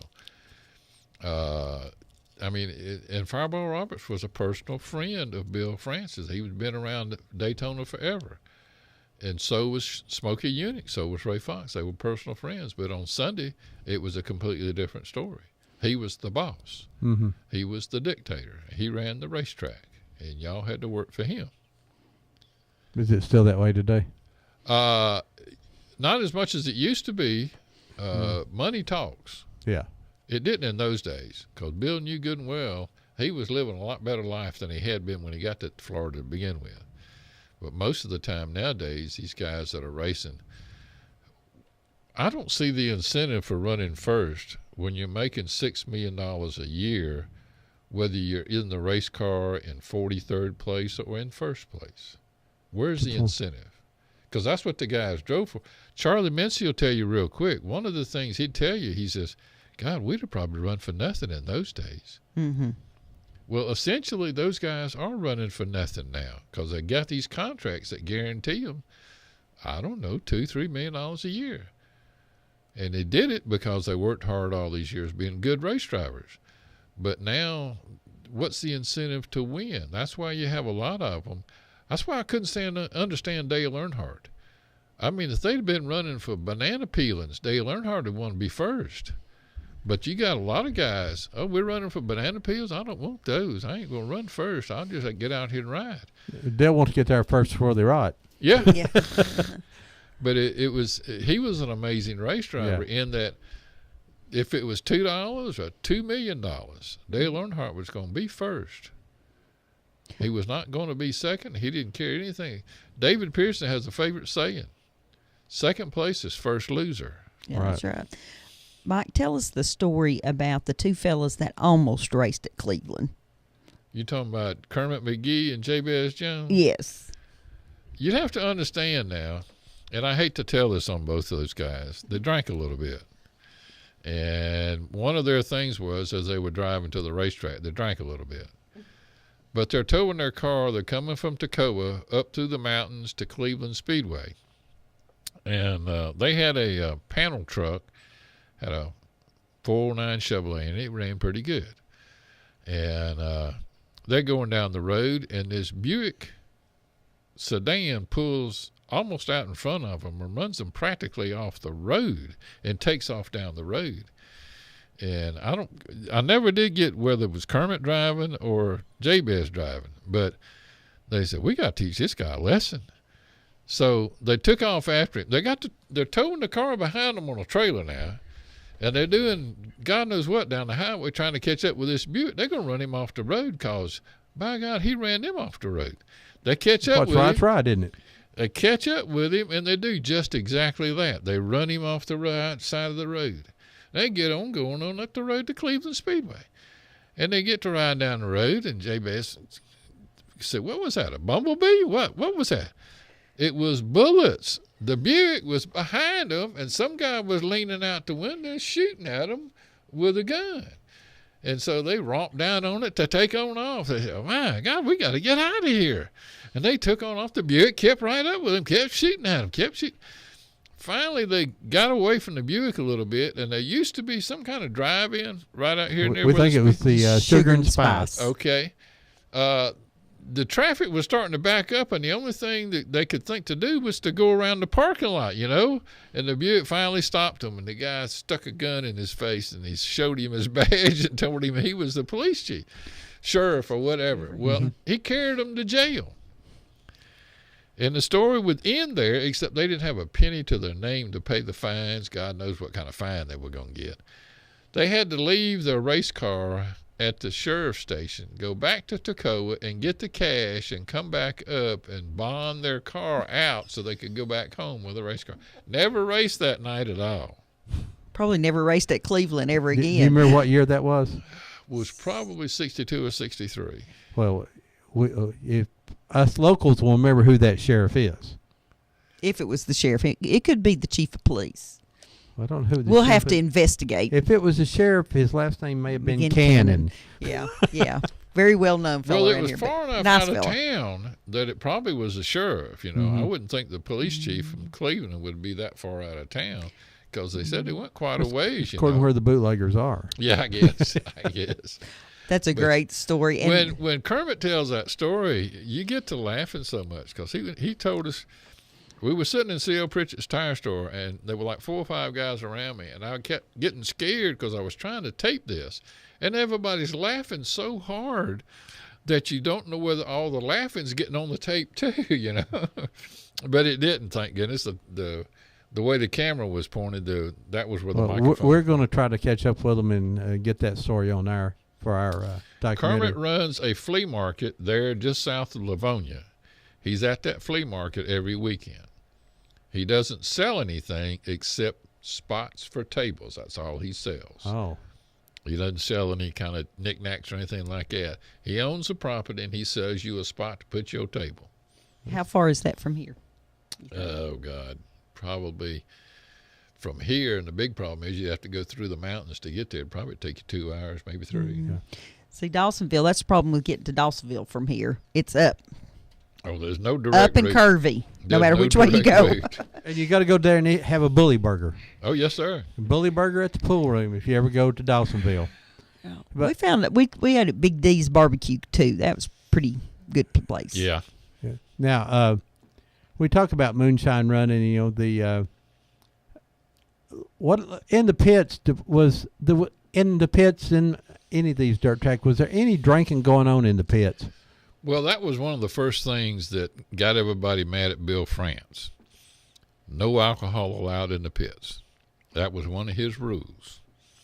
Now, it wasn't enforced real well because all these guys were running moonshine, so it wasn't like it was a beer or two. I mean, it was a quart jar of moonshine floating around. And if you drink half a quart jar of moonshine, you'll have trouble. But yeah, yeah, there's been many a time I've had to help guys get in the car to drive in a race. Well, Yeah. what about now? Someone told us, and I'm sorry, I can't remember which driver it was. And it may have been Doc German who said, when you were behind that wheel and you were driving that car, you did not need to be impaired in any way. Well, that goes But then back. some people might But some think people that only got behind the wheel when they got impaired because they couldn't do it without it. Well, it goes back to the old story of Buddy Schumann. Believe it or not, Sports Illustrated actually wrote an article, sent somebody down to Charlotte to talk to the race drivers about driving. He was a stick and ball sport, had no idea what the guy was talking about as far as car racing was concerned. And the famous quote that he put in the article in Sports Illustrated was, Buddy Schumann told him, he says, I drive it down the straightaway and Lord Calvert drives it through the turns. Yeah, there you go. Lord Calvert being his favorite drink. Yes. Yes. Well, now in the little dirt tracks, Terry, did they drink down here at Cleveland? Oh, I God. think they did a little bit. Are you kids? Terry, did you drink a little bit down No, here? Oh, no. okay. See, no one admits it here. Good morning, you're live on Old Town Cleveland. How you doing, Ron? I'm doing fine, Brett. How are you? Good. So, did you like that football game last night? Yeah. Oh, I tell you, the Bears made a believer out of the Walker Valley Mustangs, didn't they? Yeah, they did. Well, so did anybody get hurt? I didn't see it. Well, that's good that you never want anybody to get hurt on either team there, and I think we did have a cheerleader hurt last night for Walker Valley. yes, Yeah. Yep. Hey, Ron, yes, the next home game, Ron, yes. is not till the 27th. The 27th. Okay, how come? Next Friday. That's next Friday. Yeah. Okay. Yes, Bill Price. Bill Price coming in. Yeah. Signal Mountain will be coming in. The former Bradley coach Bill Price will be here. Bill Price has changed a little bit. He's got a little heavier. He's got a little older and a little heavier. He still looks like Of course, Popeye. I still got a little older and heavy, too. So, Yeah. so hey, you going to be there? Yeah. Well, I'll see you there. You know I'll be there. Yeah. All right. And we enjoyed you calling in on the TV show last night. Hey, you need to come by the Sports Drive afternoon show on Friday. I'll try to do that. Friday afternoon. I'll try to do that. All right. All right. Thanks, Brett. Thank you, Brett. Ron's just put up a picture of one of those iconic race cars, one of the old Chevys. And I believe that's one of Dave Wright's cars. Is that right? It's 55 Chevrolet. Hey, Or does that that's say Dave Watson on it? That's Boyd. Terry was telling me. Dave it's Wright. Go ahead, Wright. Terry. Tell us about this. It says 1A on it. Yeah, that is Dave Wright's car, and that was at Boyd Speedway. Yeah, it looks probably like Boyd. 64, 5, somewhere in that time. And then Wildman Jerry Smith started driving for Dave Wright, and drove several. Wildman Jerry Smith. That just got to be a story there. Well, David Wright Sr. drove, and David Wright Jr. drove. And David Wright Jr. is going to be on our documentary. He's living down here in Tunnel Hill, Georgia, and called me and told me to come see him or let him know when he can come here. And it's been pulled by just a regular pickup truck, you think? Or is that a wrecker of some kind? I guarantee you those guys down at the car show would like to have either one of those cars. Oh, boy, today. wouldn't That they? truck, that's what, a 48, 47? Yeah. Pickup truck. That's 47, Looks like it's got 48 some Ford. kind of wrecker thing on the back of Yeah. it. And that's a great picture, and that's Boyd's. Well, I'm going to ask And both, it's asphalt, so we know the picture's at least back to the asphalt times. ask both of you a question here. Over the years, the greatest dirt track racer, who is it? Greatest dirt track racer? Yeah. Yeah, or some of Or that them. the one you think, the one that you beat you. The one that was my hero until I found out who he actually was, the louse he was, is Leroy Yarbrough. Mhm. Leroy Yarbrough could get in a kiddie car and outrun anybody. Mm-hmm. Where did he was in run? Jacksonville, Florida. Mm-hmm. And so why do you call him a louse? His lifestyle. Okay. Yeah. Okay. Terry, what about you with the guys you run against? Who? Oh, the ones we run against? Yeah, I mean, Well, of course, Skip Arp from Georgetown here, he was one of the better drivers around. Of course, Dale McDowell from down in Chickamauga. he went on to, well, he's still running, and he has made a pretty good living at it, you know. But I was a Wild Man Jerry Smith fan from the first time I ever seen him race. Where was he from? East Ridge. East Ridge. Yeah, yeah, and they were running the flathead Fords back then. Then they went to the V8 Chevrolet Pontiac motors, you know, around 55 or 56. But What years were you running, Terry? my first car, I had it in '67. Okay. 57 Chevrolet. Okay, let me ask you guys a question. One thing that some of the older racers told me is that they were driving Fords back when the 55 Chevys were running, and the race promoters would pay them to bring their car and run. Talk to me about that a little bit. They'd be the only Ford in the race. Oh, that was done up until the 70s. What was the mentality there? Trying to show everybody both kinds of cars. Mm-hmm. But see, until the mid-'60s, they raced cars from the 30s around here. Mm-hmm. And then about the time that car right there started racing, that's Dave Wright's uncle. Bob his uncle? His uncle built a 58 Ford about that same time that Donnie Allison drove. Now, the thing was that everybody recognized the 58 Ford and they recognized the 57 Chevrolet. And there were people in the grandstands, because this is how Bill France built his kingdom, I guess you could say, was on the idea that you rooted for the car on the racetrack. You didn't even know who the driver was, but it was a 58 Ford out there, and you were a Ford man. You liked Fords. So you rooted for that guy that was driving a 58 Ford. But if you were a Chevrolet man, you rooted for that guy that was driving 57 Chevrolet, because you could sit in the grandstands and tell what kind of car that was that went by. Mm-hmm. But it was so much cheaper to run the Chevrolet. And I don't know whether Chevrolet did this on purpose or not, but they literally flooded the market with Chevrolet parts, so that anybody in the world could afford a Chevrolet engine in their race car. Mm-hmm. And that's the most expensive part of racing, is the engine. And that's what's created crate late model racing nowadays. But the Fords, like I say, with the 292, that bottom end, until they started building the different engines, you couldn't hardly put high compression pistons in those things. One of the old racers told me that they would pay, when they'd go all the way up in Upper East Tennessee to race, when his wife bought her $1 ticket, they'd give her $50 change back, no matter what monies she passed over, just as an incentive for them to show back up. And that was the kind of thing that happened, because it filled the stands, because people were so passionate about Fords and Chevys. Oh, yeah. My uncle would, my great uncle would not drive anything except a Chevrolet. He thought that was the only car made. So, hey, go ahead, caller. You're live on Old Town Cleveland. Hey, Ron. Hey. This is Neil. Hey, Neil. Oh, it's going to get technical now. No, I was so looking forward to this show, and of course I'm at the AACA National Show out at Westwood in the rain. But of course I haven't got to listen to the show. I'll catch it on the archive. But that's not like listening to it live. But I look so forward to this show. Sorry that I missed it live, but I'll catch it on the archive. I'm sure it's a wealth of information. Oh, it's been great. Neil, how's the show going? Well, it's wet. Is it still raining hard? We're inside. We can't see. It's just steady rain. It has rained harder than what it is now. But, it's 255 cars from 27 different states, but it's raining. Well, we're going to head out there in a little bit, so okay. I'll have my duck fins on. Neil, do you have a question for Mike?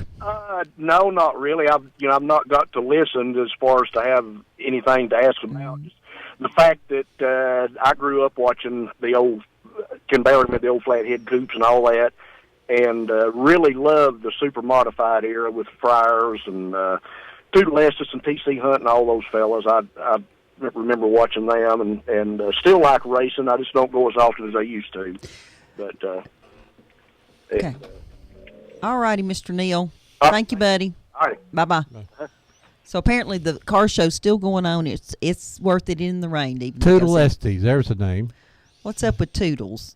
Now, I keep seeing cars that say Toodle Estes on the car, but they tell me that the driver's somebody different. Did that happen a lot, or did Toodle drive his own cars? Toodle was another one that hardly ever owned a race car. He never had any money to own a race car. Toodle had a lot of vices, as his ex-wife would tell you. But in all honesty, when you looked at Toodle Estes, you saw the arms on the Harold Fryer. Mm-hmm. Okay, Toodle is, about 4 inches shorter than I am. And he had arms that were just so big. His son Rocky told me that Toodle was a golf shark. He'd get out on the golf course and start playing with guys. But his thing wasn't this low score. It was closest to the hole because he had these arms. He'd hit that ball forever, and same thing with pool shooting.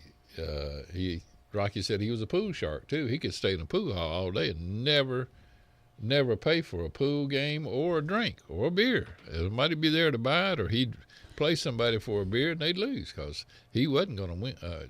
Nobody was going to win but him. That was one of the mentalities he had, and what made him such a great race driver is once he got in a car, he didn't care who'd driven it before. He knew who'd driven it before, or it was a brand new race car. He was going to win with the car. So when I see his name on a car, he's likely the driver then. Oh, definitely. Okay. Until Well, I've got 1982 when he died. Okay. Was he killed in a wreck, or did he just No, die? ma'am. He had won a feature race. I think it was a volunteer. I'm not sure.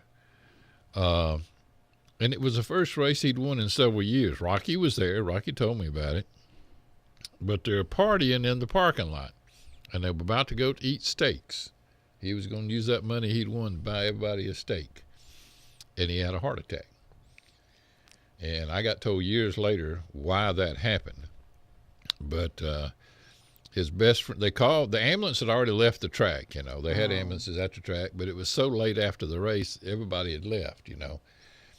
So they called the emergency people and got them to turn the ambulance around. And a guy named Paul Ghost that used to drive in the 50s, his car has been restored. You ought to see it. Anyway, he put Toodle in the back seat of his car and was racing down the expressway trying to meet the EMTs so they could carry him but he died anyway. But I was told there was a guy that lived in South Carolina named Jim Bradshaw. Bradshaw was a money racer, and that's what he loved about Toodle, because Toodle didn't care a thing about. Toodle actually sold the trophies that he used to win back to the promoters. When I met Rocky, we went over to Rocky's house, and Rocky had 4 trophies his daddy had won, and 2 of them were golf. But he didn't have any racing trophies at all because Toodle didn't want the trophies. He wanted the money. He was a money racer. And Bradshaw was too. And Bradshaw said there was a real nice pharmacist there in Anderson, South Carolina, that would give them these pills, and they could stay up 24 hours a day if they wanted to. But they didn't know what it was doing to their heart. And Bradshaw lived on a lake there, Lake Hartwell there in Anderson on the South Carolina side. And he showed me he had a big old scar from right below his throat all the way down to his navel and then across. He had open heart surgery, and the doctor told him, he says, I can't do that again. And he asked the doctor why, and he says, your heart is like jelly because you took all those pills in the 60s. I can't help you. He said, you'll die of a heart attack soon. And that's what killed Toodle too, because Toodle did all the pills too. So they could stay up all night, have fun, and go race the next day. Wow. But he was a great race car What driver. are some of the I know that we had a fatality opening day at Cleveland Speedway in the early 60s. Who was that? 1963 was J.C. Hendricks. He's on my list because he is from Griffin, Georgia. But in all honesty, that fatality was not caused at the racetrack. J.C. Hendricks, the year before, in 62, was working for the Chevrolet assembly plant just south of Lakewood. It was called the Lakewood Assembly Plant. And they were remodeling the plant, and he got hit in the head with one of the beams from the buildings they were moving around. He had surgery, and they put a plate in his head Well, his doctor told him he could go back to work. It wouldn't be that strenuous to him. But he did tell the doctor that he raced, and the doctor told him in no uncertain terms that he couldn't race. There wasn't any way he could race. And what happened, what I surmise happened, was that the plate came loose that night and hemorrhaged. And he literally bled out in the car before they could do anything, because when he came down the front straightaway, before he hit the number one turn, he was already dead. And he hit the wall, and the car has been up a little bit. You can see the picture in the paper, because I've been over here to the History branch and looked at the picture that was in the paper. I'd love to have that picture. In the article, they couldn't figure out why he died, because he did not hit the wall that hard. So he had some medical issue. He had medical issues. Okay. So it would have been the force of the driving that probably loosened the plate. And that's what the doctor told him, and that's the reason why the doctor didn't want him to race. The plate set in his head, but yeah, when you're in a race car, and Terry probably tell you, you don't think about it when you're racing because you're concentrating so much on racing, but you're getting shook up really bad. We looked at some of the cars over in Dawsonville there at the Racing Hall of Fame, and you get to get really up close and look, and we were amazed at the seats have absolutely no padding. Oh, yeah. And something that kind of resembles a lap belt in them, and then that was just not safe. And the gas tank behind you. Oh, they were death traps. They were death traps. Well, you know Up what? on the Go ahead, David. I'm sorry. Up on the screen, we have obviously a picture, I believe, from the Cleveland Speedway. It has a wide variety of 50s Chevrolets, and we have a number 26 car with two guys standing out front. It says Estes on the back. I have no idea who those guys are. Terry, anyway there you recognize, Mike? Well, that was probably Estes Trucking. Yes. Out of Richmond, South Carolina. These guys may have worked because that's the color that Estes Trucking uses on their trucks. And the 26 is painted in the number that they letter their trucks with when you see them going down the highway. That's the way that Estes is written. It's either Estes Trucking, or there used to be in Atlanta, and I don't know whether they're up here, there used to be a HVAC outfit that was named Estes. I don't remember that, but to me. We were just, I found these pictures, and we have no idea who the people are in them, and I have, well, there were probably 5 or 6 pictures. We know it's Cleveland Speedway, and one of them was Gene Norris, that very young picture of him. Ron had the picture up a few minutes ago, but this is very much how, the racetrack looked. Yeah, there. Jack Cunningham, which was a very popular driver here in this area. Have you heard of Jack? Yes, Yeah. Jack, and just a super guy that I've known him growing up, and I remember as he got older, he couldn't see quite as well, and he'd walk up and say, "Hey, Jack," and he'd say, "Who is this?" And I'd tell him, and the next thing he's got his arms wrapped around you. He was so happy to always gentleman. say. But now he had one of the old 30 models, and with the rag top, and he let it sit out all winter. And the seat belt in the top had rotted, and he hit the wall, and it ejected him through the air out onto the track. People said he went 20 feet in the air. It could have been, maybe been less, maybe been more, but he landed on the track. Doc German was behind him. And Doc hit something and thought he had ran over Jack, but Jack was in the hospital for a long time. But talking about safety features, you had a rag top, and I guess they did wear a helmet, but there's no face or anything there. And Doc German talks about going around, and as you come around there, your jaws get full of air, and they're sort of plopping in the breeze, and he said he liked that. So, of course, That's why a lot of guys wore masks like an outlaw. Yeah. Doc said he finally got where he wore the bandana to keep the dust out of his. What about the mud coming in there? I mean, it looked like you'd want to goggles. There's mud. If you ever go to a dirt track race and go to look at a car afterwards, there's mud inside the other guy's car. And if you stand down in curve 1 taking videos like we did down at Boyd, there's mud on you too, because mud and red dirt grid, and we were getting hit with the mud thing. But how do you keep from, if you didn't have goggles and stuff, how do you keep from getting hit in the face? You just raced. You didn't. Well, he's still alive. A guy named Willie Carter. I was born and raised in Jacksonville, Florida, and Willie Carter was one of the guys I used to watch race. And Willie's kind of blind right now and he attributes it to a night at Baxley, Georgia, where his goggles, because they only wore goggles that covered the eyes at that time. A rock came off the racetrack and crashed into his goggles and just splattered it up. He couldn't see through it, so he pulled the goggles down and continued to race. Well, all that dirt got in his eyes, and there was so much calcium in the dirt, they used to put that in the dirt to keep the dust down. All that calcium and dust got in his eyes. He said for about a week after that, he was having trouble seeing anything. But it wasn't because the rock had hit the goggles. It was because of all the dust that got in his eyes. That was the reason everybody started wearing goggles. Terry, did you wear goggles? Yeah, it was a face shield, like a motorcycle helmet, you know. Did the mud hit all over your face? Oh, yeah.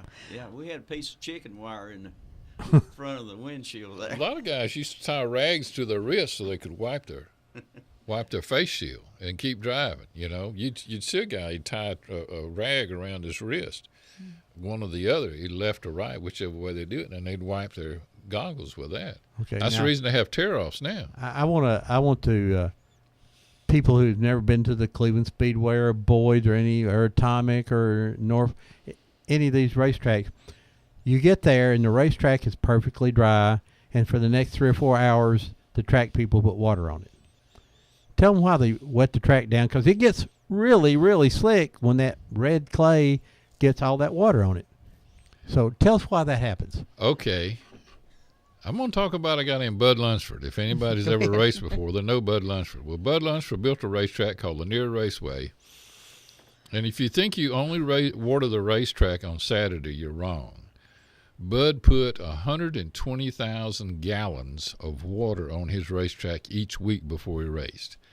He would put 20,000 on Wednesday. He'd put 20 to 40 on Thursday.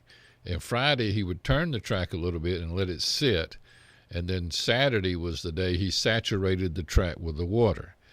And then everybody came in and ironed it out. And the reason you do that is so you don't get the dust. I think around 1970, the federal government mandated that you could not use calcium anymore in preparing the racetrack to keep the dust down. So they went to other things. Mm-hmm. Well, just living by the racetrack in a way is that on Sunday morning there's a lot of mud on the road because they take the mud out of the track, and but that track is slick. I mean, it's extremely slick. I mean, but is there any reason do they want it slick so you can slide sideways around the curves? Or is it just for dust? Well, it's mainly for the dust. I think it makes short track, dirt track racing a lot harder to do than asphalt racing. Chattanooga International Speedway, which was Boyd Speedway, was the exact same surface every week. But with the weather being the way it is, no matter how much water you put on Cleveland Speedway, from one Saturday night to the next, it may be a completely different racetrack. But you would. That's why you did the hot lap, so you could get out there and feel out where the slick spots were, where the holes were, the stuff like that. Where the new lump was. Where the new lump was. And definitely, there's mud falls off, and then it gets built, and so the tracks are not just perfectly smooth. Oh, good grief, no. You can see it from the stands. A lot of racetracks, you can see the grooves, but they go with the track. They don't go across the track. Right. You try to make the grooves go with the track so that it's always moving you forward. It's not moving you side to side, because you can, if you been down a road that's got grooves to it, it'll almost control the car. Mm-hmm. So if the grooves were across the racetrack, then you'd have trouble keeping the car straight. Terry, were you ever over at the Cleveland Speedway when the big ambulance got out and would run around the track? No. No, okay. No. We've had people tell us that they had some big, I don't know what kind of ambulance it was. It was hearse. Yeah, had a big V8 engine in it, and so when in between the races, it'd get out on the track. They'd have a couple of them out there, and they would show you how. Yeah, just for fun. At Dixie Speedway to this day in Woodstock, they won't be doing it at night, but every week there's like 5 or 6. They've got these old cars, and they're just junk cars. but they're generally big model V8s, and they'll cut the wheel wells out of them and put the racing tires on there, more surface. Racing tires not good enough to race with anymore, but it's good enough for them to just ride around and flatten out the dirt on the racetrack. And there'll be 5 or 6 of them out there, trucks, cars. It used to be a show down at East Alabama Motor Speedway in Phoenix City, because that racetrack, I mean, it would stay slick no matter what. But these guys would get out there and just slide and slide and slide, just putting on a show, just for the fans. All right, now let me ask you about the show.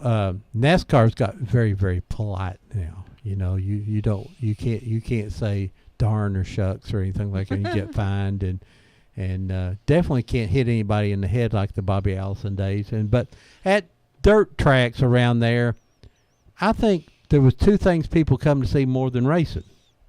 One was the wrecks, and the other was the fights. Terry, did you ever get in a fight? I've been in 3 or 4 scuffles. And what was you fighting about, Terry? Well, the first fight was just over some wide wheels. You know, we was up there getting our money, you know, after the race, and somebody said something about the wide wheels that was on their car, you know, and he kept on, so we finally tangled. So you just hit him then, didn't you? Oh yeah, I tackled him pretty good. Did anybody just hit you? Oh yeah. So it's always better when you just hit them first, though, Terry. I found out. Yeah. What do you think about all that, Mike? There's a racetrack near Winder called Winder Barrow Speedway, and the old saying about Winder Barrow Speedway is you go to a fight and a race breaks out. Yeah. Yeah. Now, it has gotten pretty serious, because at Dixie Speedway this year, they had a boy go after, this is on the racetrack. Guy spun somebody out, wrecked him, essentially. And the boy retaliated. But when he retaliated, he turned the other guy over. Mm-hmm. They had both of the kids put in jail. And that kind of thing can't go on. I don't mind the fights. It's always a little bit one-sided when guys are big like Luther Carter or Leon Sales, somebody like that. You know not to get in a fight with them until you're so mad you'd fight a grizzly bear. But in general, most of the time nowadays, it's a pretty gentlemanly thing until you get into the heat of the battle. When you get out on the racetrack and you're running for number 1 and somebody pushes you out of the groove, and if you could have stayed in the groove, you know good and well you could have won. The heat of the battle is you might come back at him. But there's a lot of guys that'll do it in a heartbeat. And you got to look at where they were born and raised. Mike Head, you've probably heard of Mike Head. Mike Head was born into what was called Cabbagetown in Atlanta. And the saying was about people in Cabbagetown, by the time they were old enough to get out of high school, which they generally did not, they were either in prison, dead, or in the service somewhere fighting for the government. You know, that was just the way it was. Mike Head came out of life fighting, and he just wound up taking it to the racetrack. And he got a little rough on the racetrack sometimes. He's calmed down quite a bit now. As a matter of fact, he is part of the motorsports ministry down at Atlanta Motor Speedway. You know, I know here in Cleveland, 2 things I remember a lot was that, of course, there'd be some real dramatic wrecks. If you wrecked on the north end, turn 3 and 4, there was always, as a kid saying is, if they go out of the track, they'll go out into Candy's Creek. And that was the always, creek's quite a bit from there. It was nowhere close to the creek, but everyone said that, oh, he went into the creek. And then, of course, is when the fights broke out. And the other thing I remember a lot was that there was no infill wall. The pits were just wide open. And if you got hit coming around out of turn 4 and you lost control, you went into the pits, which could mean you tore up other cars and up on trailers and different things, and you'd see people running. And of course, it's just great entertainment, though, you know. But they do have a wall now to stop you from, I think, at Cleveland now to keep from going there. And I think in the late 40s and early 50s or mid 50s even, some of the entertainment there at the racetrack was the promotions. And then I know down at Cleveland they had a pillowcase, and however much money you could get in the pillowcase, if you could carry it from the pits up to the flagman stand, you got to keep it. and one of the Evans boys brought me a picture of his dad carrying that pillowcase, and he said they counted change for the rest of the weekend, and it was over $1,000. And at that time, that was a lot of money, but most of it was pennies. And there were wash tubs, if you could carry the wash tub full of money, and they were always trying to get the women out and driving the cars. And oh yeah, and the I powder think that puffs. was, We got a good story. My dad was a musician. He wasn't a racer, but when they opened the racetracks here in Cleveland, they used to have dances afterwards, and they'd have them up on the roof of the old concession stand. My dad played. That's where I learned a lot about it. He played music there. And our friend Doc German talking about God didn't have trophies. Doc doesn't have any of his either. Well, he never sold one. his. He'd give them to the women. The pretty girls liked them. So, yeah, that's so. Missy always told me he gave his to the kids. Oh. He was a happily married man. Yes. But the real story, there was a driver out of Knoxville named Claude Lay, and I talked to his son C.L. Lay years ago, and he gave me a picture of his dad winning at a racetrack in Ashburn. Is there an Ashburn outside of Knoxville? Little quarter-mile asphalt track. He had a sack of groceries in his hand. That's what he won for winning the race that night, was a sack of groceries. Well, I bet some days that'd been good.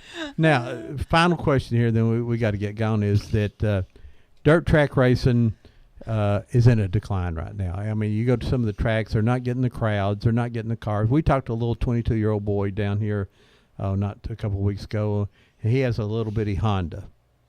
That they race. I don't know what class you call that, but I mean it's just a little bitty car, and he says, and he goes to track, and there's a handful of kids and people come race those, and he says that the drivers laugh at him. He says, but that's all I can afford. He said, I want to race. He said, and you see down Boyd, and he pulls it in on a regular trailer like you'd carry lawnmowers. There are people driving tractor trailers coming out in this modified class now. How are these guys affording to do this? I mean, you know, the sponsors are not paying that kind of money in that level, are they? Or how's the dirt track going to remain? It's really hard. I don't really see it remaining. I really don't. Not like it is. It has to change. And I've been to about 4 different racetracks already. Five or six different racetracks already this year. The only successful racetracks I've seen this year is Boyd's out here, where Gar Dixon works at it, and Dixie Speedway, where Mickey Swims works at it. Not on Saturday when he runs, but from Monday through Saturday he works at it, and so does Gar. That's the only way they're going to be able to be successful. These people that think you can show up Saturday morning, throw open the gates, and put a little water on track and go out there and race, those people are not going to last. It is a really hard business. You can become a multimillionaire, successful person, like Mickey Swims at Dixie Speedway, owns 2 racetracks, probably makes more money with a landfill than he does the racetrack, so he says. But it's really hard. I don't really see it continuing. There's going to be a garage door slammed in somebody's face that's going to start it. You got these guys like Cleveland's in bankruptcy here. Well, all of them are. Oh, well, are they? If you look at all of them, other than Gar over here at Boyd's, and you know, most tracks they just are barely getting by. The insurance is killing them. Mm-hmm. Now, by the way, whether you know it or not, Cleveland Speedway will pay a insurance policy today. I don't care whether they run or not. They have to pay the policy today, and that's what kills them. All the money they spend on promotions, it's wasted because they won't get the first ticket sold today. Mm-hmm. So they spent like what, $4,000 or $5,000, and they don't get a penny of it back. And you know how it was earlier in the year. How are these guys going to do it? And a lot of them are just mortgaged to the hilt. Mm-hmm. It's very, very hard to do. I don't see how it can continue. What? We've got to go back to what it was in the beginning. Take it when Mr. Boyd built that little quarter-mile racetrack, and you get these little kids that can't afford to buy the big cars. Have just a strictly mini stock track that doesn't run anything but like 3 or 4 classes of mini stocks, because that's all the kids drive anyway. Make them pay $5 a head to get in. The cheapest track I've been to right now is Dixie Speedway, and he has anywhere from 5,000 to 6,000 people in the grandstands each week. But most racetracks charge you $15 a head to get in now. Yeah, I think Boyd's 10 right now. Boyd's I think Cleveland's down to 10 too. I'm not sure. You have to get it to where people can afford. Can you imagine a married man with his wife and 3 kids going to a racetrack on a regular weekly salary? I just can't imagine doing it. And plus, why go when you've got television sitting in your home? Your kids have PlayStation or phones that they can play PlayStation on. Why spend the extra money that they've already spent for this other entertainment to go outside? Yeah. Let me ask you, when Terry, back when you were running, I think there was only like 3 classes. They was the fast class, the middle class, and then in the hobby. And the beginners. Yeah, the beginners. And that was it. There was 3 classes. That's it. Now they're at Boyd's. 7. Yeah, there are 7 classes. 7, yeah. And, you get to one class and there are only 6 guys in the heat race. And 6 guys in the heat race, it's just not the same as on a short track. When you got 20 on a short track, man, that's busy. I mean, that's and then you get into a finale and you got 30 cars on a 3/8 class. I mean, there's a lot of stuff going on. You talk to Mr. Perkle, and Mr. Perkle will tell you real quick. His, I guess, point right now is Chase Elliott. He follows Chase wherever he goes. Yes. All right. Won his first race when we were down in Dawsonville, matter of fact. Okay. Canada. The race he ran at Gresham Motorsports Park was a 100-lap race. It was in honor of his grandfather, George Elliott. It was the George Elliott Memorial 100-lap race. On a half-mile racetrack, they started 10 cars. I mean, in 20 laps, they were just strung out to the point that you could have walked across the racetrack between the race cars. Now, they held the World Crown back 1st of August. 300-lap race, paying $20,000 to win. They started 23 cars. Completely different scenario. But you can't do that every week. You can't pay $20,000 to win every week, but you almost have to for anybody to make any money. Mm-hmm. Now, racers, most even short-track racers are professional racers, but most of them are making money. The only way they're making money is they've got somebody, Bubba Pollard, who is racing. He's a winning race driver. He came in second in the World Crown 300, but he has Jegs. Auto parts? Yeah. Jegs Auto Parts behind him.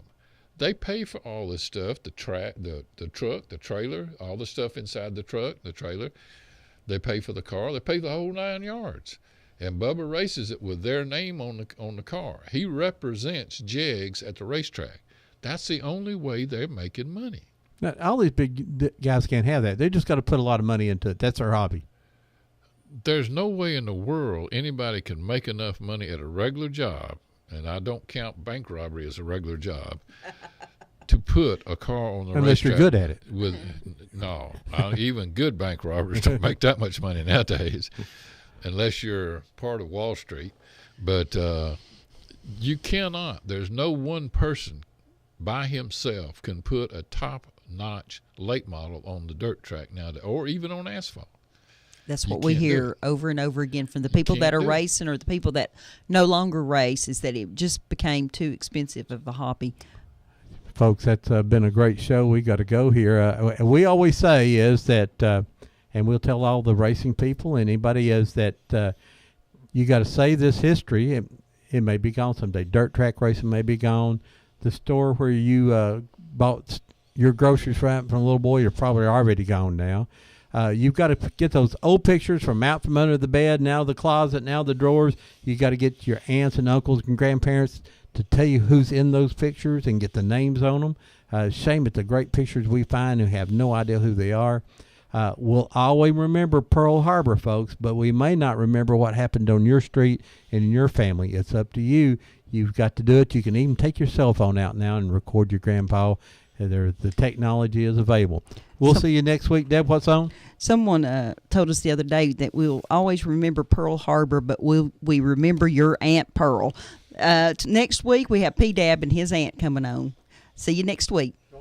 I'll go on for just a second. Car show out at Westwood today until 3 p.m. and polo matches down at Bendabout tomorrow at 2 p.m. They'd love to have you come down. It's free and open to the public. If it's raining hard, I'm sure they will not have it. Go to YouTube and type in Bendabout Polo, and you'll see a little video we did for the farm down there, the polo matches, and gives you an idea how much fun that is. I was just amazed how tremendously fun that is. And Mike Bell's email address is Mike, M-I-K-E-G-A, racing at gmail.com. And if you've got information for him or questions for him, you can contact him. And we'll see you next week on the radio. Terry, get your homework started. Get those pictures. Thanks a lot. We'll see you next week, folks.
I don't know why everybody listens to Whoop Radio. Oh, yeah, Matador's on there. He's real smart.